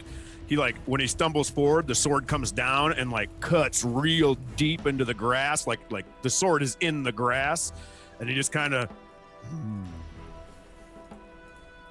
sits back up real stoic and just stares at it for a second. yeah. And then you kind of see him pull the sword back out, and he just gets ready. So, is that the end of your turn? Mm-hmm. All right, Drift. Yeah. So I saw that. I can react to that, right? Yeah. Okay. Yeah, you're probably running forward at this point. Okay. So I noticed that obviously that's not anything. It's just literally air. I'm gonna cast immediately. I'm gonna throw down the Wrathful Smite. Okay. I forget that you have these things. So I John, do too. I just realized, I'm John- so excited to use I've it. just remembered John is read it. playing a class that I don't understand. It's a warlock, but he's doing the hex blade. So the Wrathful Smite, just for everyone, says the next time you hit with the melee weapon attack, it deals an extra 1d6 psychic damage. All right. Additionally, if the target is so a creature, yeah, it must pass a wisdom save or be frightened until the spell ends. So essentially, if it's a creature. you Yes. Shit. you basically buff your weapon. Yeah, oh yeah, Um, my short sword's just... This is a bonus action, so you still have movement and a full action that you can do. So you just kind of like call down the Yeah, Wrathful Smite, exactly. imbue the weapon with this. and then- I'm just gonna call out like, where do I hit him? And not hear anything. So I'm gonna just rush next to. Really I'm gonna run. nowhere. He's very, very not there. I'm gonna actually rush to just like look for this other guy. So I'm gonna use my full movement and go. Let me see. It's been so long, I missed this. I'm gonna go like to the left here, over by this bush, just to see if there's anyone like behind this little hay barrel or anything like. Just All like weapon out, scowling and looking everywhere. Give me a perception check. You're looking at this thing. This bush right there. Is Okay. that Yeah. Give me a perception check. done? In like 4 minutes. In 4 minutes. There it is. Okay, 18. That's pretty high. I feel like you, as you're running forward, you cast down the wrathful smite and move forward. Your sword, does it look crazy? Because you're a hexblade warlock. Yeah, it's insane. It's like I wish we had that picture. Hexblade, yes. Hexblade, yeah. It's insane looking. It's like got like a red outer rim on it. If you saw the coolest like That book rims is in like a car, it's like that but on a sword. So it's all bedazzled, but not bedazzled, but like talking like red rims, black inside, couple like white like it's unreal. And Okay. didn't we give it a name? We have a name for it. I It's honestly called the can't like remember. whisper or the wind. I'll look it up, but I'll let you know what it is. But yeah, it's unreal. All right. Yeah, so you run forward and you start checking things out. You look around this rock, and then you look... It's a rock. It's a rock. All right. Yeah. But I think an 18 is absolutely high enough for you to spy, not behind that rock there, but at the bush above where you guys are, above or behind, I guess, where 19 is for you. You see, concealed inside the bush, not very well, really, a strange little lizard-like creature. It's humanoid. It has little yellow eyes, and it's got a very small form. It's very skinny, and it's wearing like a tattered little kind of overall. And in his little lizard-like hands, it's holding a magic scroll, and his mouth is moving silently, reading from the scripture. It's a little kobold sitting there, and I'm gonna give him his turn because he is technically Galanthus Titarian. You! He immediately drops the scroll. You see it burn up. You see Galanthus Titarian, this form, as he brings his swords up, just shimmer out You of see, existence. I wasn't lying. It's just not there. Yeah, the kobold stands and puts his hands up and says, No, not like this. Not like this, please. Please, do not hurt. Do not hurt.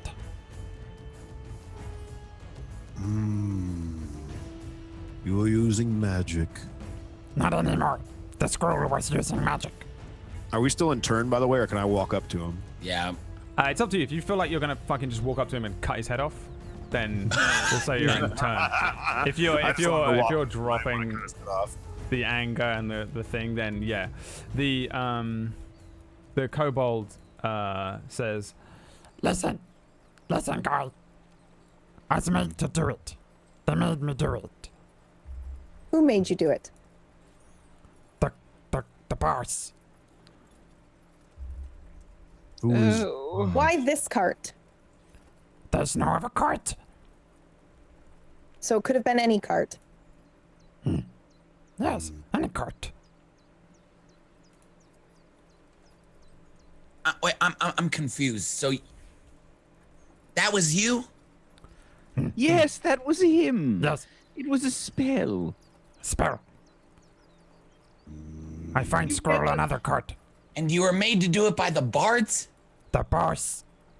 The bards? The boss.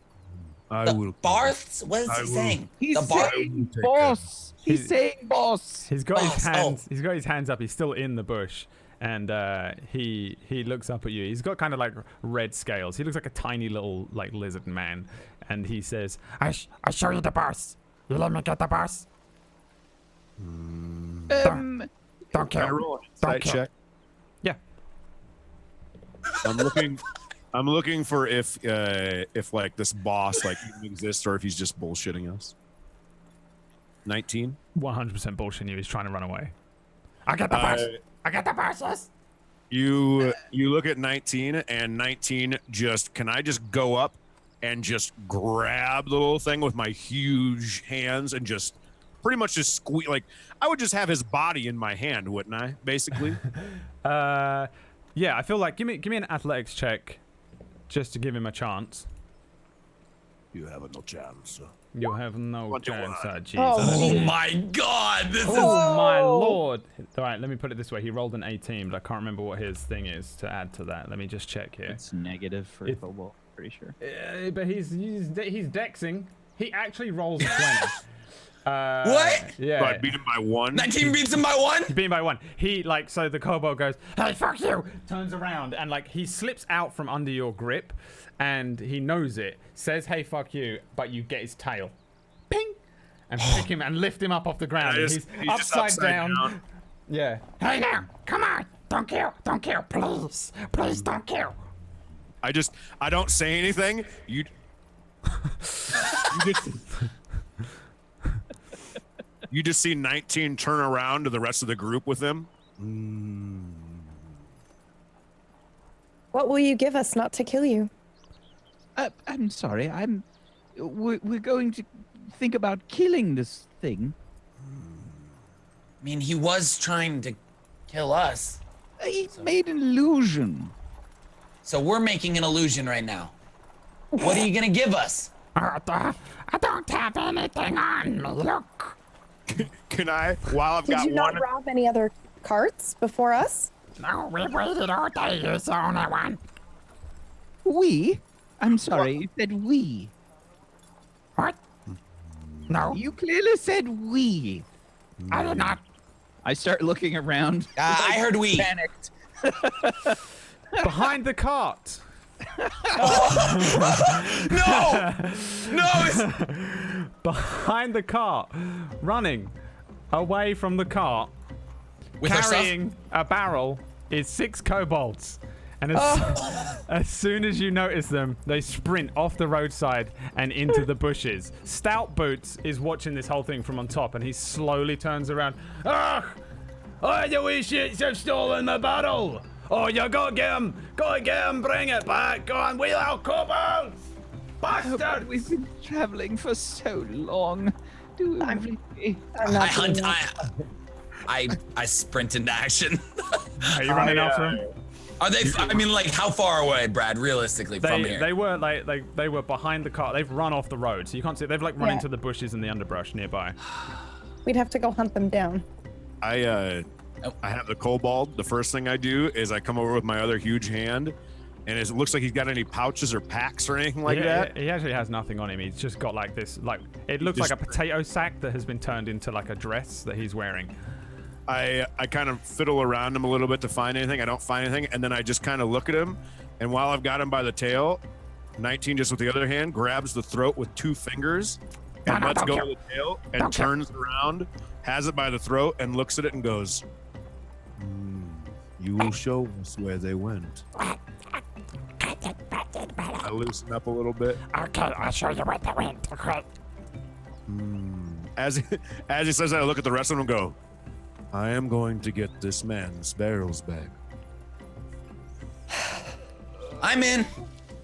Stout Boot says, "I'll not charge you a penny for the travel. You will If I'll charge get all that barrel back." Okay, A penny. done. If I pay more, do I have to go? Oh, you can stay if you want to pay more. Oh, You said you cared about your loot. You don't want to lose any money. Come on, let's go. How much does it cost to, to have a loot maintained in a town here? What are you saying? Well, if I want my loot to be polished and looked after, how much would it cost if I went to town? Do I look like I run a polishing service to you? I just had my barrels stolen. I just bring them the shit. No. Let's go. And I rush. I just start running the direction of the kobolds. All right, you run off, yeah. I'll just walk. You're Yeah. walking off, yeah. Yeah. I look at Eero. I start walking over to him with the kobold. I get right in front of Eero with the kobold. Do you have something we could lock him up with? Lock him up? No, don't lock. Don't lock. What do you suspect that I would have? Can't you? I don't know. Do you have some sort of drawer? I do. I'll You have walk a up. drawer? No, I'll walk up, and I will pull out a whip. And I'm going to tie. I'll tie up the kobold with the whip, and I will hold on to the other end. I'm holding the kobold as she's tying it up, and I go, and I just nod like in a really like heavy approval, and then I look back over at Eero and I go, What do you do? Well, I can play this rather well. I just start strumming the lute. As he starts strumming the lute, you see as Rin has the little guy tied up. I let go of him, and I assume that Rin just has him like a leash, basically. Yeah. Yeah, I feel like you can roll me a. Tied it around his neck or something, so that I can like. Yeah, I'm trying to think what tying would be. I would assume tying knots would be probably like survival. So if you roll me a survival check to see how good this knot is. Okay.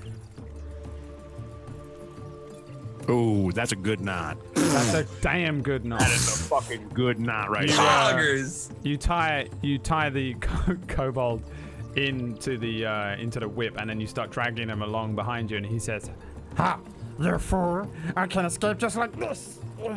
Oh, you're good at tying knots. And you just hear me far away, just like, the kobolds are getting away! And like, I'm just like, still bursting after them, trying to keep up. Yeah. Using, You, I want to ask. Yeah. I want to ask the carriage driver something. Yeah. He looks over at the carriage driver and goes, You said you would give this ride to us for free, or with 1 copper, is that correct? A penny. I'll do What it for a else penny. will you give us for doing this? I'll buy you a drink at the tavern. I do not. Oh, I well, can- why didn't you say so? Then I suppose I'll be happy to join. Hey, as he says that, he just looks at him and goes, I do not drink. oh, well, guess you're shit out of luck. It would seem as though you are as well. he folds his arms in like a hand position. All right, good luck, tiefling. We just hear. I'm gone. That's it. I'm gone. I'm off. I can't hear any of this. The eyes of 19 get real fucking dark for a minute, and he just goes, and just starts walking after Drix or after Drift. All right. So you guys wander off to look for the kobolds that stole the barrel. You, I'd say Drift. In fact, everybody, if you want to give me another set of survival checks, I guess, if you're trying to find where they went, or are you just running in a general direction? I assume you're looking. Wouldn't the kobold be telling us where they're at? Oh, then we yeah. can I mean, insight if check. that's what you want to do, yeah. If you want to just interrogate him. Yeah, because we can interrogate him because he told us he's going to take us there, and our basic promise is we won't kill him. Okay. I will do it. You'll kill him? What do you say interrogate to him? He's just following you along in the thing. He looks forlorn. Yeah.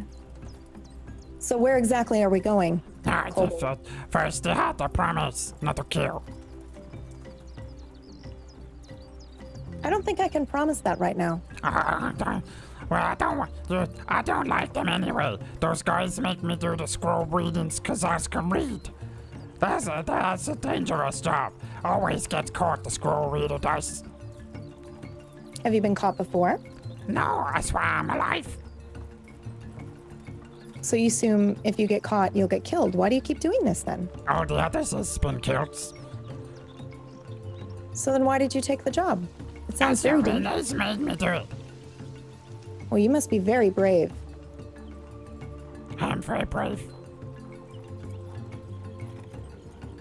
Where are we going? Give me a persuasion check. Oh my god. Hit it hard. Yes! He says. 19. He says. Okay, listen. I want to use that as my sub alert, by the way, Tiger. He says. They probably went to the lake. They always runs to the lake first. The lake. Okay. Just so down there. He just points like in a direction. Why don't you lead the way? Why don't you lead the way? Okay. I'll watch your back. Yes, you let me out then? No? No. Okay. Worth a try. He starts padding down the. So the road is kind of at the top of a slight incline that heads into a little bit of an underbrush. Beyond it is where the river is, and there are like patchy areas where these little lakes are. They're not even really lakes, they're just kind of like watering hole kind of size things. And you can see a few of them as you guys head into the underbrush following this kobold. He leads you like not too far. It's like a minute through some of the underbrush into another clearing, and you guys can see a tiny little watering hole in front of you. He gets there and says, Alright, this is where they are. They're here somewhere. Do you know how I know? Look, there's a barrel. Do we see any tracks or anything? Like where they've, their feet have been or anything like that? Or Maybe. That says Am I back with the group, Brad? Pumpkin on your thing. Yeah, you guys are all together, right? Go. Yeah, I just want to make sure. oh, weird. Yeah, that's what you were called when we didn't have a character. Oh, right. So, at the center of this little watering hole ahead of where you guys are is the barrel. It's sitting floating in the water at the sort of in the back end of the lake. If you want to look for like kobold tracks, give me a survival check. Whoever. 23. Nice. Oh my god. Crit. It was a crit. I'm sort of staring, like I'm looking around like very cautiously. I'm extremely reticent for about Mama this Kobold? entire thing. Yeah. 19, you walk in and probably do like a thing that you can't really do, but I think just for the meme, you definitely do like the Terminator scan. And like you just see a very clear set of footprints that lead to one of the rocks at the back end of the lake over there. Are those actual footprints on the map? Yes, they just appeared. Oh my god. So cool. Yes, that is There's so a sick. few areas where the tracks are a little closer to you, but you can see as they move past the sort of damp area around where this water is, they become a lot more clear and like a muddied set of very small little reptilian tracks that lead towards a rock. The barrel just sits bobbing in the center of the lake. Okay. You also have a kobold with you that is not on the map that I will give you. Question, Brad. Yes. When 19 sees these tracks, I want to walk over to the tracks and I want to bend down and kind of like touch the tracks and stuff like that. I'm only asking because I feel like it's good canon for the character. Does anything happen in his head when he bends down and checks tracks of small footprints? No. I'll tell you when Good. something happens. I mean, here's the other thing, Tiger. You do have a thing on your character sheet that I think you have to activate, by the way. Which one? Let me check what it says. Talking about the secrets. So many secrets. I'll say I love it. it has the word special next to it in the box there. Is that right? Wait, which category is it under? Additional features and traits. on your character sheet. Oh, that's right. In fact, if you want, I would actually be able to get that off that You crit. can do that now, yeah. This yeah, actually let's do doesn't that. say that you can do it. I read it as you can choose kind of thing that you want to, but You want to read out loud what it is real quick to him? go for it. I think this is a good time to do it since you've done it instantly. So I have a thing, proficiencies and languages. Special, whenever you attempt a skill, use a tool and try to comprehend a language you are not already proficient with. Roll Shut a up. 20. On a natural 20, you have recalled one of your pre-trauma talents Shut up. and gain that proficiency. Otherwise, you must finish a long rest before you can make this check. For the same proficiency again. Once you have recalled 5 proficiencies, you no longer have to make this check. So, So he doesn't actually. You already got your first one in the first episode? He doesn't actually have any proficiencies or languages from his background. When he picked his background, he has a sort of amnesiac thing where he can, on a natural 20, become proficient in a thing. So 19, That's amazing. mark off survival. You are now proficient in it. I think probably. Nice.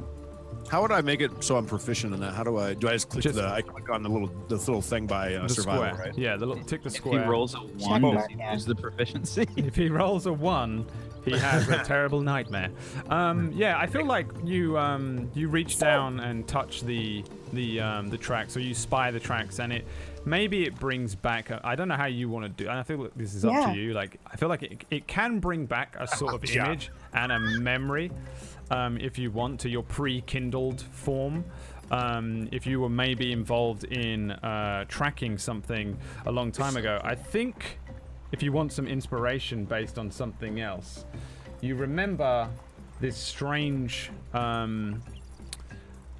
part of your I have to word this correctly, pre-kindled time, where you and some of the other fighters that you were with in the army were tracking reptilian tracks through snow. However, the tracks were much bigger. But in learning to do this, you were probably with some rangers who taught you everything on a very long journey, like a long-term quest in some snow, tracking large reptilian tracks. At some point, I feel like you definitely don't get any specifics from these things. You will just get like a bam, and you go, oh, I remember to look for this, and this, a broken leaf here was something that the ranger taught me, and look for a footprint here, and determining how long it's been since X, Y, and Z has passed through here has helped you to work out that survival instinct and just surviving outside. You were trained at some point, and that would probably be the memory that comes back associated with it. And you also remember all of the things that come with that training. So you're now proficient in survival, trained by some rangers in the military at some point.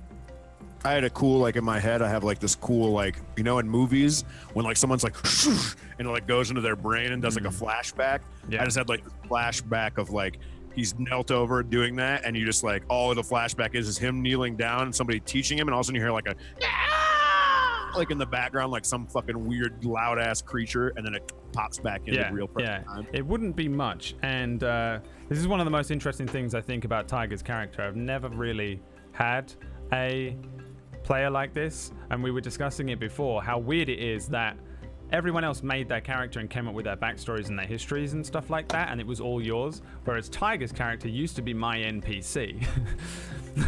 So I know everything that's happened to him all the way up to this point, and every now and then He doesn't. And every now and then he'll get some flashes from some of that time. That's so cool. So Tiger, 19, you very easily determine that the tracks are here. Yeah, the other survival check from Drift. Yeah. You don't see any tracks. You're unable to work it out. You can see a barrel in the lake, and Rin. There's a barrel in the lake. Is that 19 from check-in as well? Yeah. I feel like you make out that's pretty much the same thing as 19. You can see that the tracks are they're pretty easy to see, to be honest. They get a little muddied as they move around the lake, and they head towards a rock right there. Okay. at the back of the lake. I'm very much not looking for tracks. I'm very much looking around in a sort of panic. Okay. I look back at Eero and I go, Are you okay? I'm fine.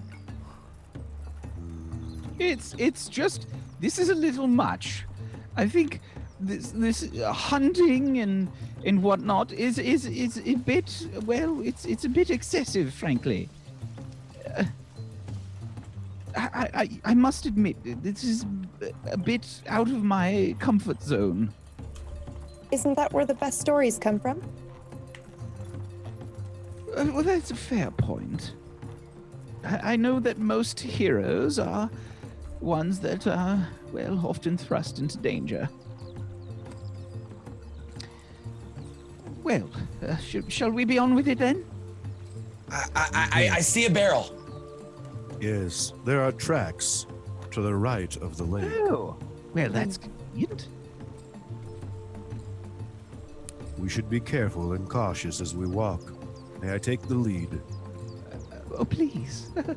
Feel free to move your tokens on this map to wherever you want to be as you approach this area. If you're going to do anything crazy, I don't know what you guys are doing. You want to swim? you start seeing 19 walking around the left side. Yeah. Yeah, I'll be following behind my 19, pretty close. I will follow behind with the kobold, but I would like to ask the kobold, why did they throw the barrel in the water? They probably runs away. They can't run very fast through the barrel, right?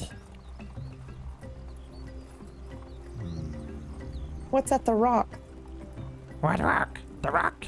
The rock where their footprints are going. We can see exactly where they're going. You see their footprints? Yeah. Oh. I don't see their footprints. So what's at the rock? The rock? Probably nothing, right? I'd like to tighten the whip on his neck a little bit. Give me an intimidation check. Oh my god, your rolls! Yeah, your 20 versus his 1. That's my first. That's my He's first. dead, dude. That's my first natural failure. He has a heart attack. No, he's not that. Quite that. He says. Hey, come here, Dad. Come here. Shh. Do not trust that thing. Well, he can't actually move his arms. I guess he's tight. He just Come. Yeah. I got whispers. he says. They're in the rock. It's not a rock. It just looks like a rock, but it's a painted bit of wood. Do I hear this? Probably not, because he's whispering it just to Rin. Yeah. That's very, very clever. Who thought of that? Was that you? Oh no, it was Snooky. And Kick. Snooky. It's very, very clever. And what's your name? My name is Corculus Cranthorculus. I'm gonna call you Coke. Is that okay? Yes. Just don't kill me, please. Can myself and whoever decides to join me start walking up to that specific rock that the footprints are by, Brett? Yes. Are you just walking up? Bum, bada, bum, bada, bum, bada, bum, bada, bum. Yeah. Okay. Oh my god. I'm gonna stealthily move behind this bush. Okay. Are you literally attempting to hide? Yeah. Oh yeah. Okay. Give me a stealth check.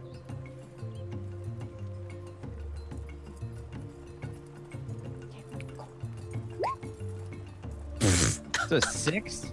Yeah, you are. We have all been rolling great, but Whack has been just getting It's crazy because Whack normally rolls nothing but crits. Well, no, I've been rolling pretty well. I rolled 2 bad ones, but The Iridir is like hiding behind a way too small bush. If you're standing at the exact correct With like a angle, you really would be- shiny loot, you know, Yeah, like, sticking out. at a directly making twanging perfect sound. angle, you can't That's see perfect. him. But the rest, every other angle is just like he's pretty obviously just kind of like hiding behind a very So small perfect. bush. Or my butt is sticking out of the bush.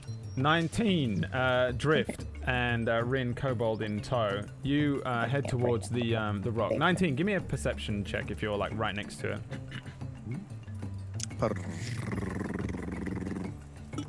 I forgot how the alphabet worked for a second there. I do it all the time. Okay, yeah, you head up to the rock, and it looks like a rock. It sounds like a rock. Sounds like a rock. It's not a rock, 19. What do you mean? I mean, it's... Would you like to show us how to get in here, Coke? No. As he says that, can 19 just reach down to pick up this rock? Yeah. Just to pick it straight up off the ground. Okay. Strength? Yeah. 11. Oh, God. You come down, you pick this rock up. The thing is so light, it's clearly hollow. It's clearly hollow. You bring the thing up and you just whip it up in the air, and underneath it, you see that it's like a wooden thing that they've painted to look like a rock, and underneath it are 6 kobolds kind of all crammed in and looking up at you. Their little yellow eyes are all gleaming up at you, and they all, for 1 second, is just a look of shock. The next second, they just go, ah! And just jump at you with knives.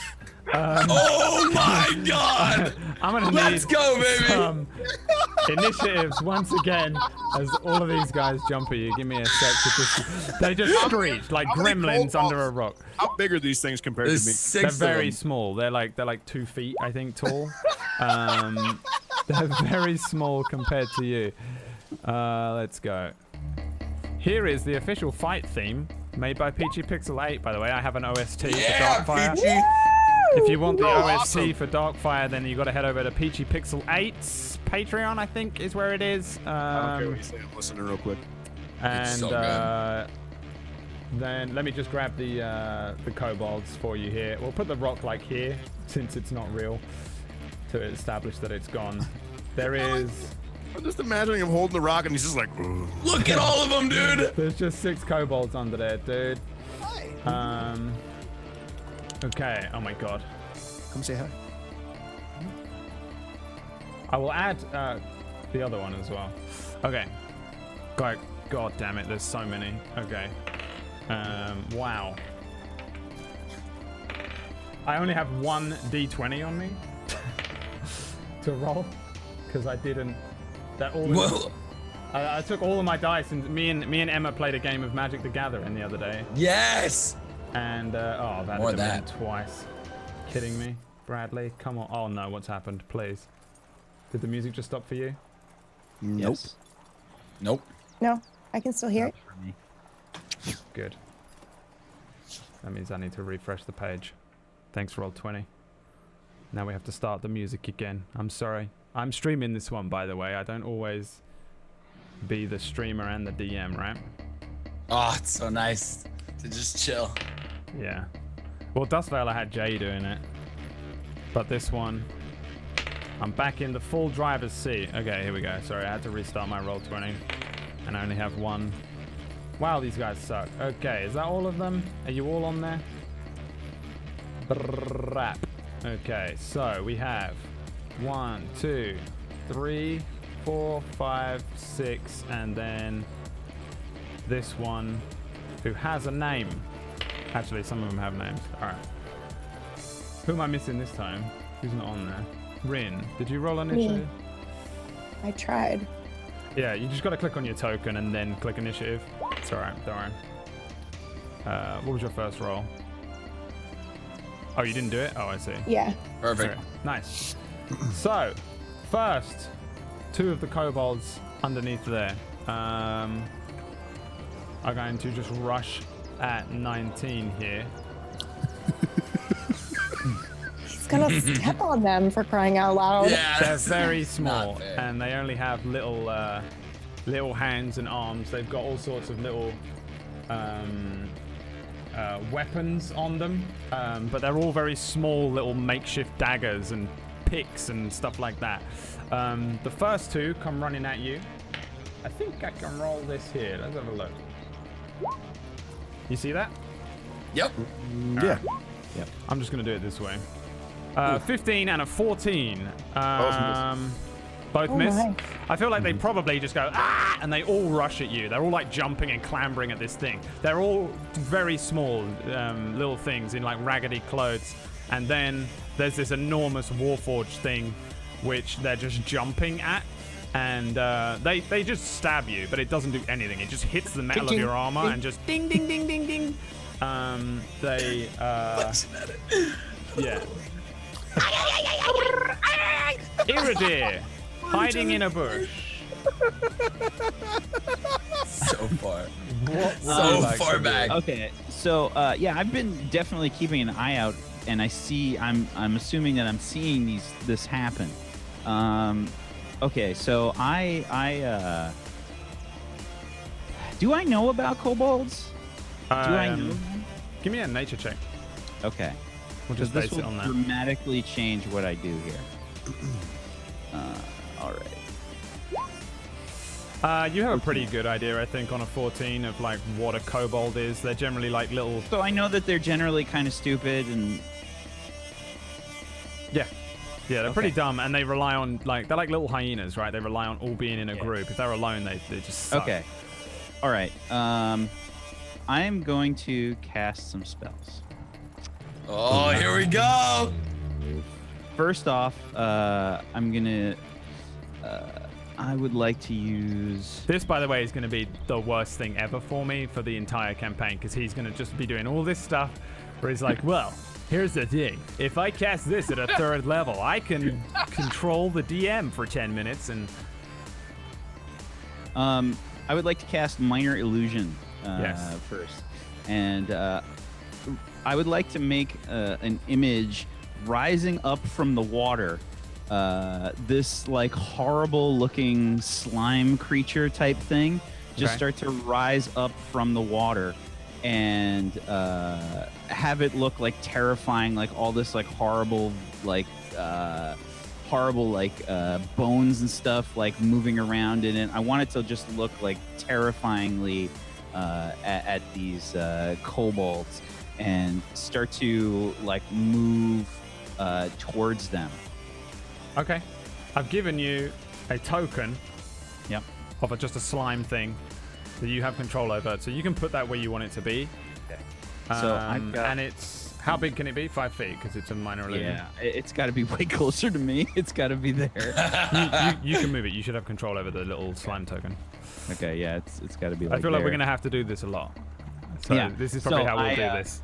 Yeah, so this like weird slime creature starts to like come up from the ground, and I, with my mouth, start to make noises. All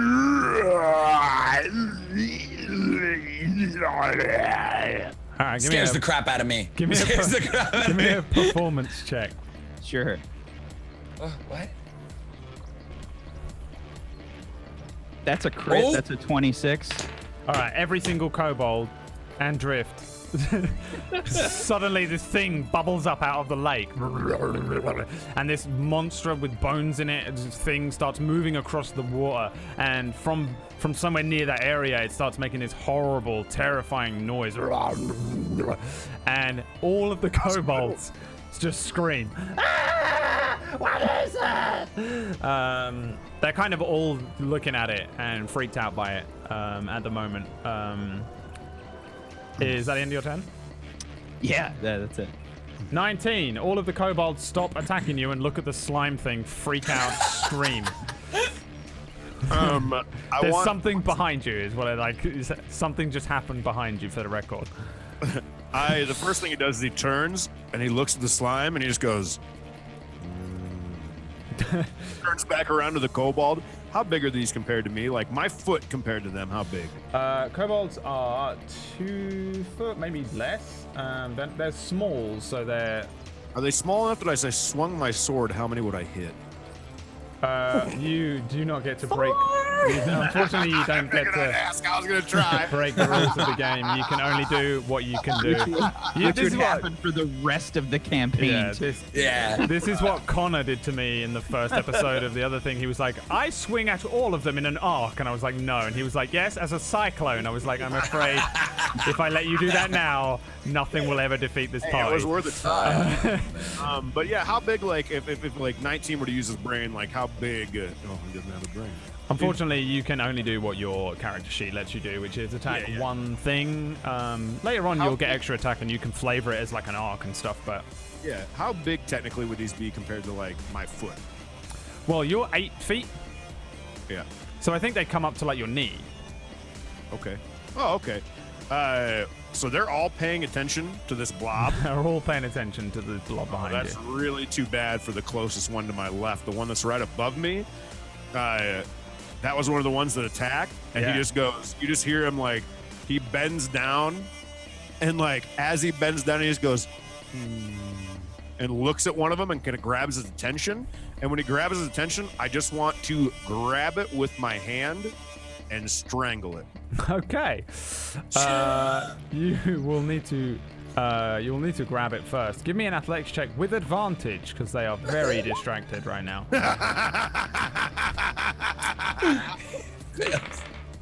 His acrobatics check. Oh, I get advantage. Let me roll that. Oh yeah, you do. Yeah, you can roll with advantage. At the top of the sheet, it says advantage, normal, disadvantage. I think. So if you get advantage 20. And stuff, hit those. Oh, 20. Yeah, you. There it is. You reach down and you grab him.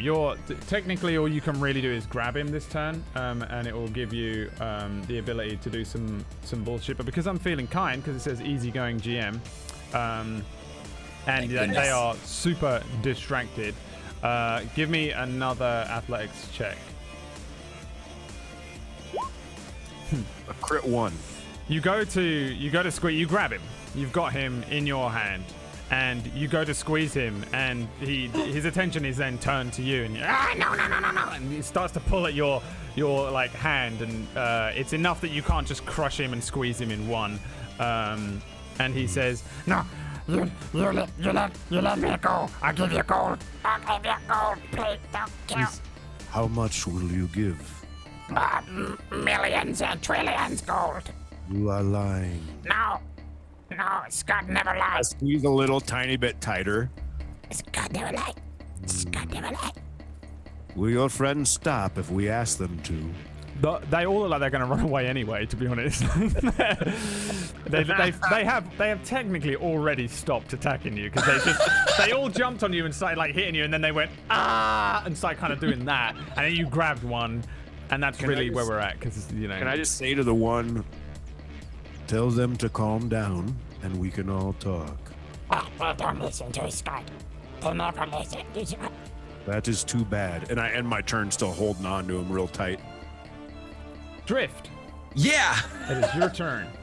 I'm gonna try this. I just found this in my, my little book. I have thaumaturgy. Is that what it's called? Yeah, you do. Yeah, you do. Which just sounds so fun. There's so many choices to choose from right now. It's such a sweet spell. I literally want to cause harmless tremors in the ground for a minute. So I want to lay down, because with this ooze thing, that's gonna seal the deal, I think. So I'm just gonna, I'm gonna like sort of like put my hands both on the ground and just cast thaumaturgy. Yeah, the ground starts shaking all around. And I'm gonna like sort of look up and like smile. They, give me an intimidation check just for you. Yeah. I want them to see the smile. I want them to see my eyes. Please do your best to try and beat a not natural, but a 1. I don't think I can do it, Brad. I don't think it's. All right. Not natural 1. I did not mean to click that. Here it is. Oh, there's a hit there. Yeah. 16. Yeah, the ground starts shaking, and they're like one of them throws his dagger down and turns around and just starts to run away. One of them like kind of looks from the thing to you with your weird double eyes and your tiefling demonic face, and it's a demon. They're demons. And then the panic just spreads. They become crazy. Like they just all freak out. They're like running in every direction essentially when it's their turn. They're scattered. Is that the end of your turn? Yeah, I'm just scaring them. Rin with another kobold in tow. The the one behind you is probably sitting there going, "We're all gonna die. We're all gonna die." Rin is probably going to reach into her robe here, and she's going to pull out like a rope and kind of a weird match, and she's going to light this like rope on fire, and she's going to start muttering. And I'm going to cast Unseen Servant. Let's go. What does Unseen Servant do? I want to know what this does. Okay, so it creates an invisible, mindless, shapeless force that performs a task, a simple task. Command until the spell ends. Servant springs into existence in an unoccupied space on the ground within range and has a bunch of stuff that it can do that I assume you know what you want to do with it. I'll give you a token as well if you want. I want to pick up the barrel. I want it to pick up the barrel from the water. And I mean, that's probably all it can do right now is just pick it up and levitate the barrel. All right, yeah. What is the range on it? What is it? How far can you cast it? Dude, we look like demons. We look like a group of demons. Yeah, all of us just. It can move up to 15 feet and interact with an object. My eyes are just. Yeah, I don't know why I don't have a. It's simple things though, like. I'm just going to give you a slime as well, even though technically it's just an invisible thing, and you can control this just so I can. Yeah. Okay. So this is by the barrel, right? Yeah, it picks up the barrel basically, and yeah. So the barrel. Everybody else only sees the barrel just levitate in the air. Nice. And that's I think a bonus action. It's a cantrip, so I think I still have another action. No, cantrips are an action. Okay. It will say. So I can control it now with a bonus action, right? Yeah. Yeah. Okay. Yep. So you can move up to 15 feet and interact with an object, and then so you can bring it back towards you. Is that what you want to do? Yeah. Yep. All right. You move the slime to wherever it is, and I'll move the barrel when you do it. Okay. Okay, so you bring the barrel over to you, and the kobolds are freaking out. This one is going to. How far can you go? He is going to exit the battlefield. God. Yeah, yes. This is what I wanted. Gone. This one is going to exit the battlefield. Gone. This one is the one that you've got. The one behind you is freaking out as well. He's like on the whip, just like running, and you're like having to probably hold him as the whip. He's like straining to run in the opposite direction. He's going as far as he can. Then where are we at? Where's the next one? This one. Okay, so this one is next to 19. Which one did you grab? The one in like north of you, Tiger? Mm-hmm. Yeah, the one straight above me. Yeah. Okay. This one is going to run away from you. If you want to hit him, you can use your reaction to. You do the one I'm holding? No, there's one next to you that skitters away from you, and you technically have an opportunity attack to hit him. My opportunity attack, instead of being an attack, can it be a step on its tail and hold it in position? Yeah, give me another grapple or an athletics check. Ooh. 5. Oh. I get an advantage, right? Or no, I don't, because they're looking at me this time, or what is he doing? No, you have advantage. Okay, well then we're gonna go. They're freaking out. It's still not enough, unfortunately. Whoa! This kobold. You lift a foot up and just boom, but this thing is gone. Like he's moving so fast, he's left like a mirror image behind him for a second, and he just skitters away. He's like gone full reptile and is on like all fours. Just, and yeah, he just bails out too. They're just super feared, basically. This one bails out. And then you've the one in your hand. Give me another athletics check, please. He's going to try and escape from you. Please beat a 14 with advantage. 21. Yep, he's like squirming like in your hand. Cannot move. And this one is also gone. So pretty much at this point, they just disappear. They scatter in different directions. One runs into an underbrush. One scurries down a hole in the ground that's like tiny. One climbs a tree and starts hopping off, Tarzaning through the vines. And another one just dives straight into the river ahead of where you guys are, and is just carried off. Fuck this, I'm out! Just you still have one in your hand, and actually it brings us back around to Iridir at this point. There's really not much left here. You have 2 kobolds.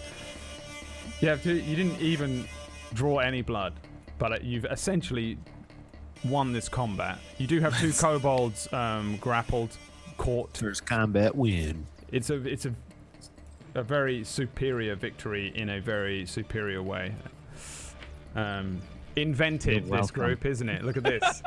That was, yeah, dude. Now they're gonna try and do a whole campaign without drawing any blood. That's our goal. Super lawful good. Okay, so Iridir, technically in combat, it's your turn if you want to do some crazy stuff. What were you gonna? I burst out of the bush. Excuse me. Perhaps we don't. Perhaps we don't have to. Commit murder. The 2 kobolds are still freaking out. The one on the whip is like, "We're gonna die!" Ah! It's trying to get away. I let go of the illusion. The ooze falls away. Yeah, I don't think the kobold cares. He's still terrified. Yeah, they're quite. Well, they're quite stupid, these fellows. I don't think we really need to exacerbate the situation, do we? So we should just let them go so they can rob more people in the future? Got a point. I think they're a bit terrified of this place, considering this horrible monster that has risen from the water. Please don't let it at me. Please. I'll do anything. There's one just that can't breathe and is just like, he's turning blue. He's like, he's literally got like brick red skin and he's just turning blue just in the grip of I loosen up a little bit so he can breathe. Listen, I do your deal. Millions and trillions of silver. You like silver more? How about this? You come with me and you help me for a day. Give me a persuasion check. 20. He says, What do you want me to do? I'm not very strong. You will help him, and I point to Eero, and I'm like, you will be with him for at least one day and do what he asks.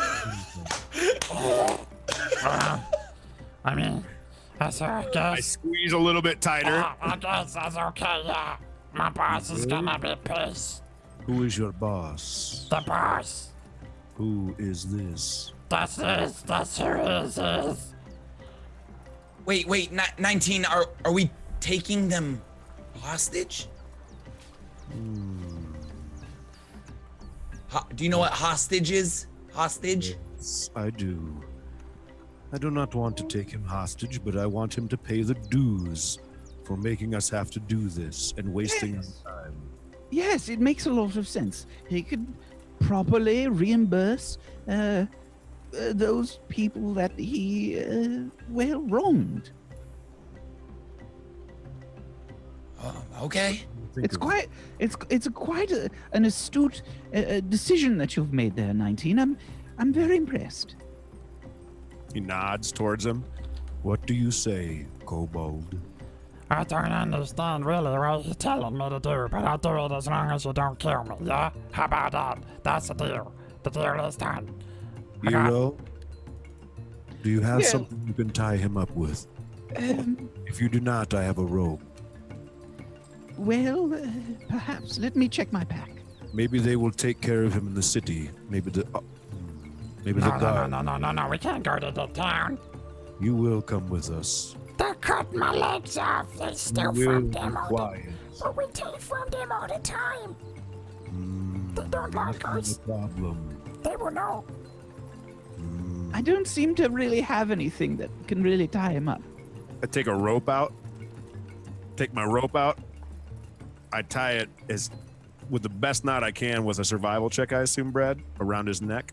yeah, okay. Your hands are so big. How are you going to get it around his tiny neck? Let's find out. Oh no! You went with a crit, natural 20 on the first survival, Make a and then a hangman natural move. No, 1. he's dead. A natural 1 on the 6. No, I think it's just so poorly done, honestly, that you tie it and then let go, and it just falls loose around his body, and he looks up at you and turns around and runs. Oh my god. You can give me another athletics check to try and snatch him if you want. I'll give you that. 11. Oof. You see the thing fall loose around him. He looks down at the rope as well and then looks up at you. A giant hand suddenly launches towards him and he falls flat on his back in a maneuver that seems to have been practiced for this kobold. He just, boom, lands on his back, flips over as you over the top of him, just above where he is on the ground. He skitters away and runs. See you later, sucker. He's gone. I turn and like, since there's no emotion or like any kind of look on on 19's face, he just turns to Ira and goes, I am sorry. Oh, well, We still have one more. you tried your best. I walk up and kind of reach up and pat him on the shoulder. I just kind of look at where he's touching me on my shoulder and then look back at him. What Can I have you- just say, that was awesome. That was rather interesting. I think I have an idea for a new story. What of the other one? That Can you you let have? me go too? I wanna be with my friends. I think not. Oh, come on, man. You let the rest go. Why you I keep will leave me? it I'm the worst to one. you. Perhaps if we bring him back to our dwarven friend. Let him decide. Yes. Heading As back. I want to go over and pick the barrel up to carry the barrel back for them. Oh, Yeah, I'm following right behind. The barrel's already like floating in the air. You don't really need to pick it up. it fucking float. A servant's just bringing it with us. So sick. Yeah, you have the floating thing Okay, because you've got like an unseen servant.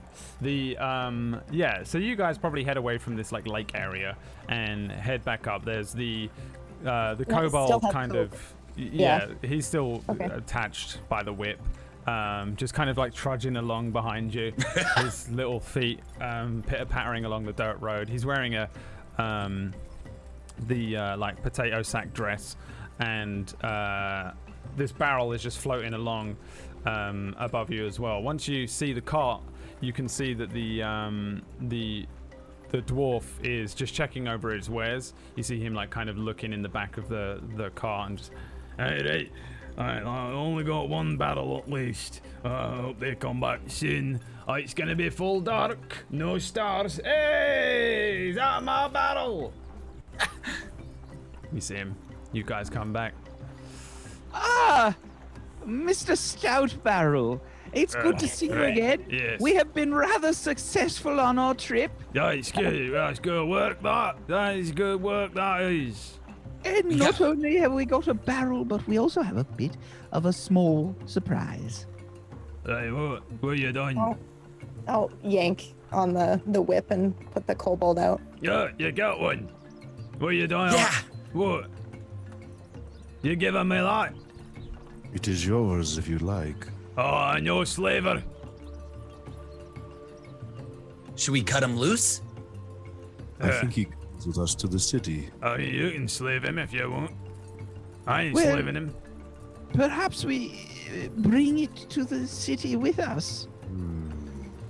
Let But them. then, won't we I'm look no like murderer. we're slave keepers?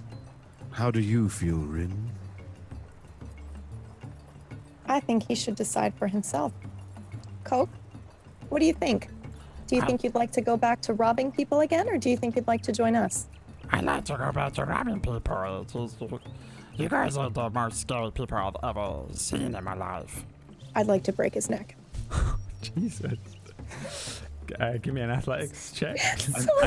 I'm so glad that PB played this character. I'm sorry. I'm so sorry. Oh, damn. Oh my Dude, Do it with the whip. Tell me you do it with the whip like fucking dude, how do you... Yeah, that's exactly what How I do do. you want to Okay. do it? You do whatever you Okay, want. I pull the whip down and I step on it and I snap his neck. It's very quick. He looks up, his eyes wide for a moment, just thinking you're gonna like set him free, and then the snap happens, and Can I take precedence to say that 19 100% soaks that in?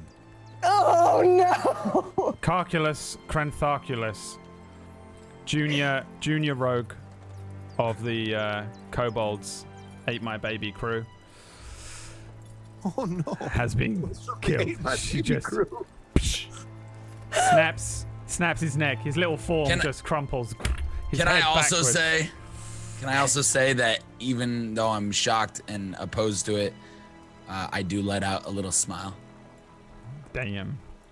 The dwarf says, "Hey, well, that's one of the coldest things I've ever seen in my life. But probably best you killed that pest, so it can't get me again. Crack open the barrel." I'm just kind of sitting there, mouth agape, staring at Rin. He's kicking the kobold's like corpse off the road. Just crack open the barrel then. Anyone cracking open the barrel?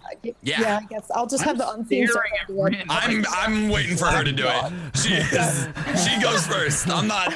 Yeah, but I was like, she's got the barrel. I'm gonna wait. That's on her. Go ahead. So yeah, I'll have the unseen servant do it. So the barrel just opens. Okay. Yeah, the barrel like cracks open, and inside is a bunch of alcohols. Roll me a D6, please, Rin. Oh God.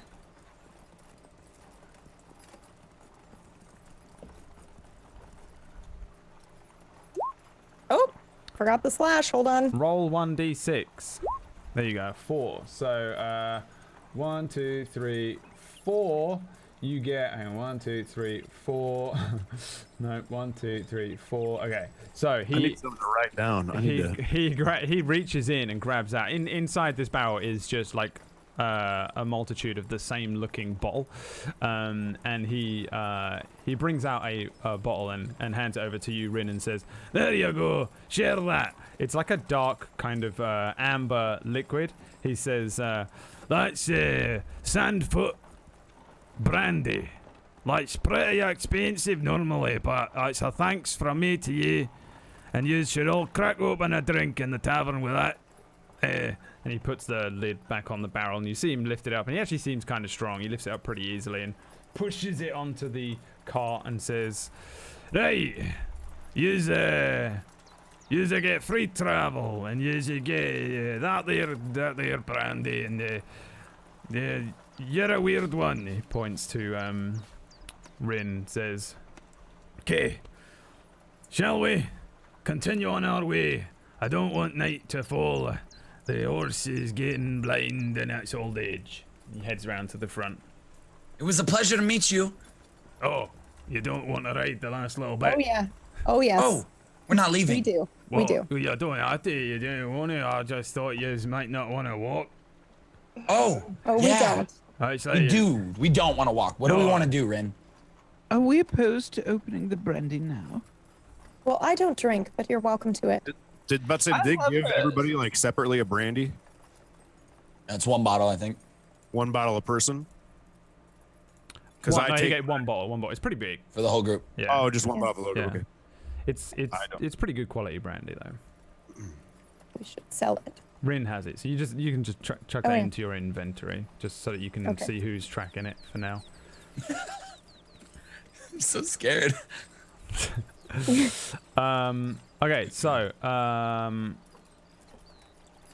you guys jumping back into the car?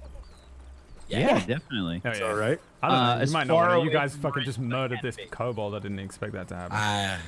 I'm sitting as far away from Rin as possible. Yeah. I sit right back down next to her.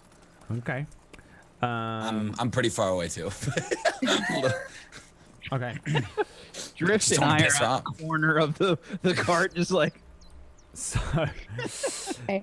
She'll just sit back on the cart, put her hood up, and light that pipe that she still has. nice. Yeah. Okay. So you guys get into the car, the light of the pipe, as you head towards Drit. It's only like maybe like 15 minutes or so on the cart. It crests the little hill and then heads over this tiny bridge, and you see the farmland in the dark. And like night now will have completely fallen as you head towards the little town of Drit.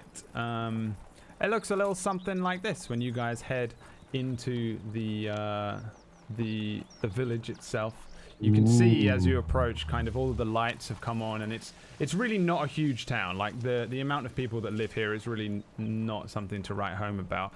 It's mostly farmers and sort of outlanders that you'll find in Drit. And you pass the first couple of houses on the outskirts of town, and there's a very obvious center point in Drit. It seems like a kind of circular village in that it's built around what looks to be an inn or a tavern, and the majority of the houses in the town don't have lights on, but there's a very obvious set of lights in the tavern itself. And Stout Boots just takes you on the original journey. He just kind of points at a couple of things.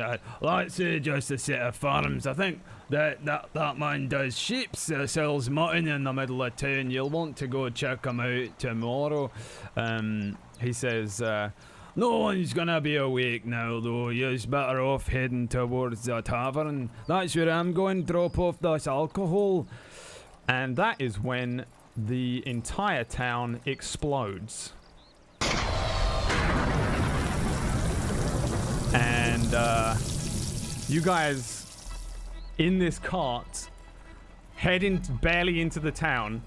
In front of you, all you see is just an enormous wall of purple fire that consumes each house. Seconds barely pass before it hits the front of this cart.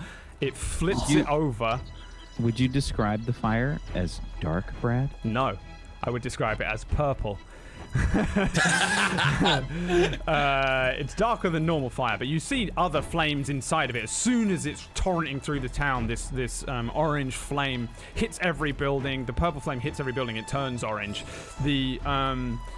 The force of it sucks the air out of your lungs as it hits the front of this cart. You see the horse just launched backwards. The cart lifts up, and you guys are flung and then engulfed by this flame as well. And that is where we're going to end today's session. Oh my god! Thank you for watching the very first episode of Darkfire. Everybody. We all die. We all die in that moment. It's all gone. Maybe. Find out next time when everybody has to roll new characters. I'm kidding, of course. That was sick, by the way. That was really cool. That's awesome. I mean, at least you survived the fight with Galanthus Titanius. What the hell was his name? My character was not having that, dude. My character was not having that, dude. I didn't like him either. I got a short complex. I don't like taller people. Isn't that everybody? Aren't all the characters taller than you? I mean, sorry, that wasn't me being an asshole. Damn, you'll figure it out. Savage. Just go with it. Galanthus Titarian or Galanthus Titarian, Knight of The Darkness. savagery from PB continues. It's not. We ended the episode. The episode's over. Leave him alone. She's still going. Leave him alone. I love it. Leave Brittany alone. Yeah, I know. Everyone was expecting me to throw in an adversary, a knighted, what's his name, Ainzal Ghul type overlord. Please, it was a major illusion. You needed to be worried about the nuke about to hit the town, you sillies. Congratulations on defeating the kobolds. Everyone. We'll do a set of shout outs, but first, thanks everybody for watching. Hopefully it was fun. I went over and over and over again about how to do this campaign, and I still don't know. This first episode has changed so many times. that it was unrecognizable to me even playing it. But I had a lot of fun. I hope you guys did too.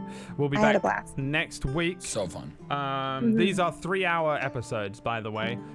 This show is 3 hours long instead of the typical 4. Just cause. I like If you that. if you spam enough of the purple Darkfire though in the chat, we'll go an extra hour. I'm just kidding. No, we won't. Okay. No, we will it's not. a joke. Don't we do will it. Not. Don't do it. The gold ones. The they'll- table's 2 gold. The Yeah. $24.99 ones. If you get a wall of it. A wall of it. Yeah. I feel like I want to say this. I feel like 3 hours is a perfect. Yeah. It felt perfect. Well, Because with yeah. 4 hours, I noticed there's sometimes that angst and that oh man, I'm getting a little tired. It's a lot to concentrate on. I think I suck at 4 hours as well, by the way. This was one of Yeah. the things where I was like, I noticed that a lot of my sessions over the last couple of years have been around 3 hours, closer to the 3 hour mark to the 4 hour mark. They might go over a little sometimes, so If we'll it's see. it's fine. I asked the players to give me some wiggle room because this is also a vague learning curve. You get none. But in general, these will be 3 hours long, so don't worry if you see that it's only 3 hours on the VOD or whatever, and you're like, oh my god, it's missing an hour. Where can I find it? It's supposed to be like that. But we'll be back next Tuesday, and we'll be here from Tuesdays from now on. Everybody with their new characters next week, of course. They put all that effort into their backstories and stuff, you sillies. Let's do a quick round of shout-outs. We'll It'd be start. so messed up. We'll start as we started earlier on with the returning veteran of John Sandman. Yo, yeah. Thank you guys, first of all, for coming out to this. That was beyond fun. I missed it so much. Yeah, I just stream variety stuff on my channel. So stream about 4 to 5 days a week. Short 3 to 4 hour streams, just fun little things. Do a little YouTube on the side as well. So thank you guys for watching, and definitely excited to learn more about my character next week. Just getting into it, and they all crushed it. So I'm stoked for this. Very excited. Nice. PB. Where can people Hello. find you? I'm PB. You can find me at twitch.tv/pumpkinberry. I'm a narrative-based variety caster, so I like to focus on anything with a good story, and that's what I usually like to play. However, I am currently obsessed with No Man's Sky like everyone else, which to me has a story. Also, if you were hoping for more Rin, don't follow me because I cry at everything. I am nothing like Rin, so just heads up. Fair. Thank you. I didn't expect Rin to be quite the savage. So savage. I enjoyed it a lot. I love that. I love that. When you said I break his neck, I was like, there was a part of my body I think that was like, She didn't even think about it. It happened. She said it. I was actually gonna do it as my non-bonus action way earlier. I was gonna, after we picked up the barrel, I was just gonna do it. So I was like, okay, well, oh well. Snap a neck. Why not? Yep. Oh my Like god. a twig. Tiger. El Tigre. hello, I am El Tigre.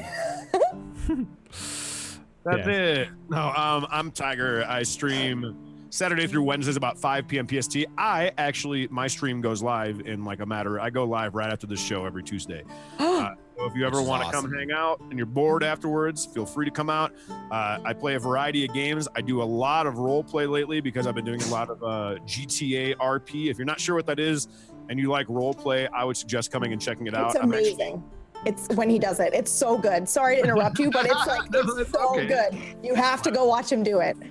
I'm getting back into a character named Cesar Estroganoff, who will be getting back into tonight, actually. So thanks everybody for coming out, because to me, I've been waiting to play D&D since the last episode of Fractured Worlds. So Back in my arms. Back in it. Back under Dude. my control. Feels good, man. Feels good. You've made a terrible mistake. oh no, And Mr. Wacker Steve Owens. Thank you guys so much for watching. I hope that you either love or hate Erodeer. I hate him. That's the goal. I am the asshole this time. This is what's happening. Thank you you didn't guys. come across like an asshole, honestly, at all. Yeah, I really enjoyed your character. You're a total dick. Don't say that because you're gonna make him be more evil. Yes, thank you so much. I had a lot of fun, and it's great to be an actual player and not have to do any work. So I'm really glad that I made Brad do all of the production and everything. because I do 4 fucking shows and Brad can do 1 fucking show. That's why I don't fine. want you to backseat DM. Really, is because you've got enough work to do. Frankly, I'd rather just do it because it's not a big my deal. main goal is just I'm trying so hard not to over erodeer, which I feel like I could easily do. So I'm trying very hard to restrain myself to make sure that everybody gets a chance to talk, because otherwise erodeer just won't shut the fuck up. That's We've fantastic. only got 3 hours. Yeah. Okay. Yeah. We Yeah. just- But yeah, thank you guys so much for hanging out with us. Thank you, Brad, for putting in the time. It's Thank really you, Brad. I It's didn't really put any evident. time in it. Yeah. No, Yeah, fuck it was you, great, man. It was Improvised. dope. It was dope, and I'm really salty that my music like cut out like after the first hiccup. Oh, why and didn't you just refresh Roll20? I did like 12 times. Oh. I can't even listen to music. Listen, Tiger. Listen, That's from Tiger. earlier. Just fucking unplug your one plug from your mixer and plug it in the next one, and everything will work. Okay. No one knows We what all this know that means. that's the Yeah, secret. they don't get it. No They one don't knows get what it. this means. Unplug your whole life. But yeah, Damn. thanks everybody. Here we go. if We'll see you What's next your week. name? Hey, I'm just Rin? gonna rin you. I'm just gonna What's your rin you. name? Rin? I'm just Straight gonna up rin. murder. I'm gonna rin ya. That's a new saying in here. Dang, You want to yeah. get rin? You want to get rin? rinned? Tables to hobo in the chat. You already have a. Tables to Rin. Yeah, thanks everyone Just for have a whip. watching. Remember, we'll be back next Tuesday. We do have shows coming up that'll be almost every day on Tablestory now. That's the point. We want to show every night eventually. We do have a new show called Ragtag starting next Thursday, but we'll deal with that next Tuesday.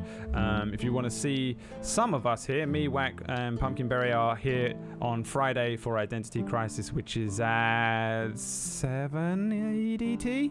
Yes. 7 good, Brad. EDT, which is Numbers. midnight for me. I know it's bad, isn't it? I called Dude. earlier. Now that Brad knows how to count, we're in a lot of We're fucking in a trouble. lot of Yeah, trouble. we're in trouble.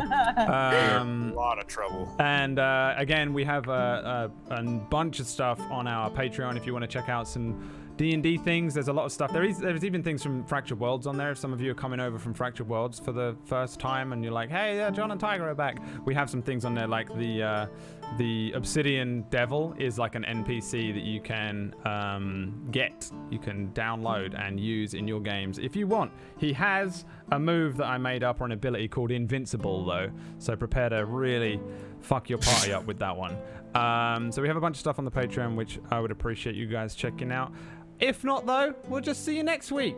Thanks for hanging out. I hope you guys enjoyed it, and we'll see you next time. Goodbye, Okay. everybody. Goodbye. Goodbye, Bye. everyone. Later. Bye. Goodbye, everyone. Goodbye. Goodbye. Bye, everyone. Goodbye, everyone. Goodbye.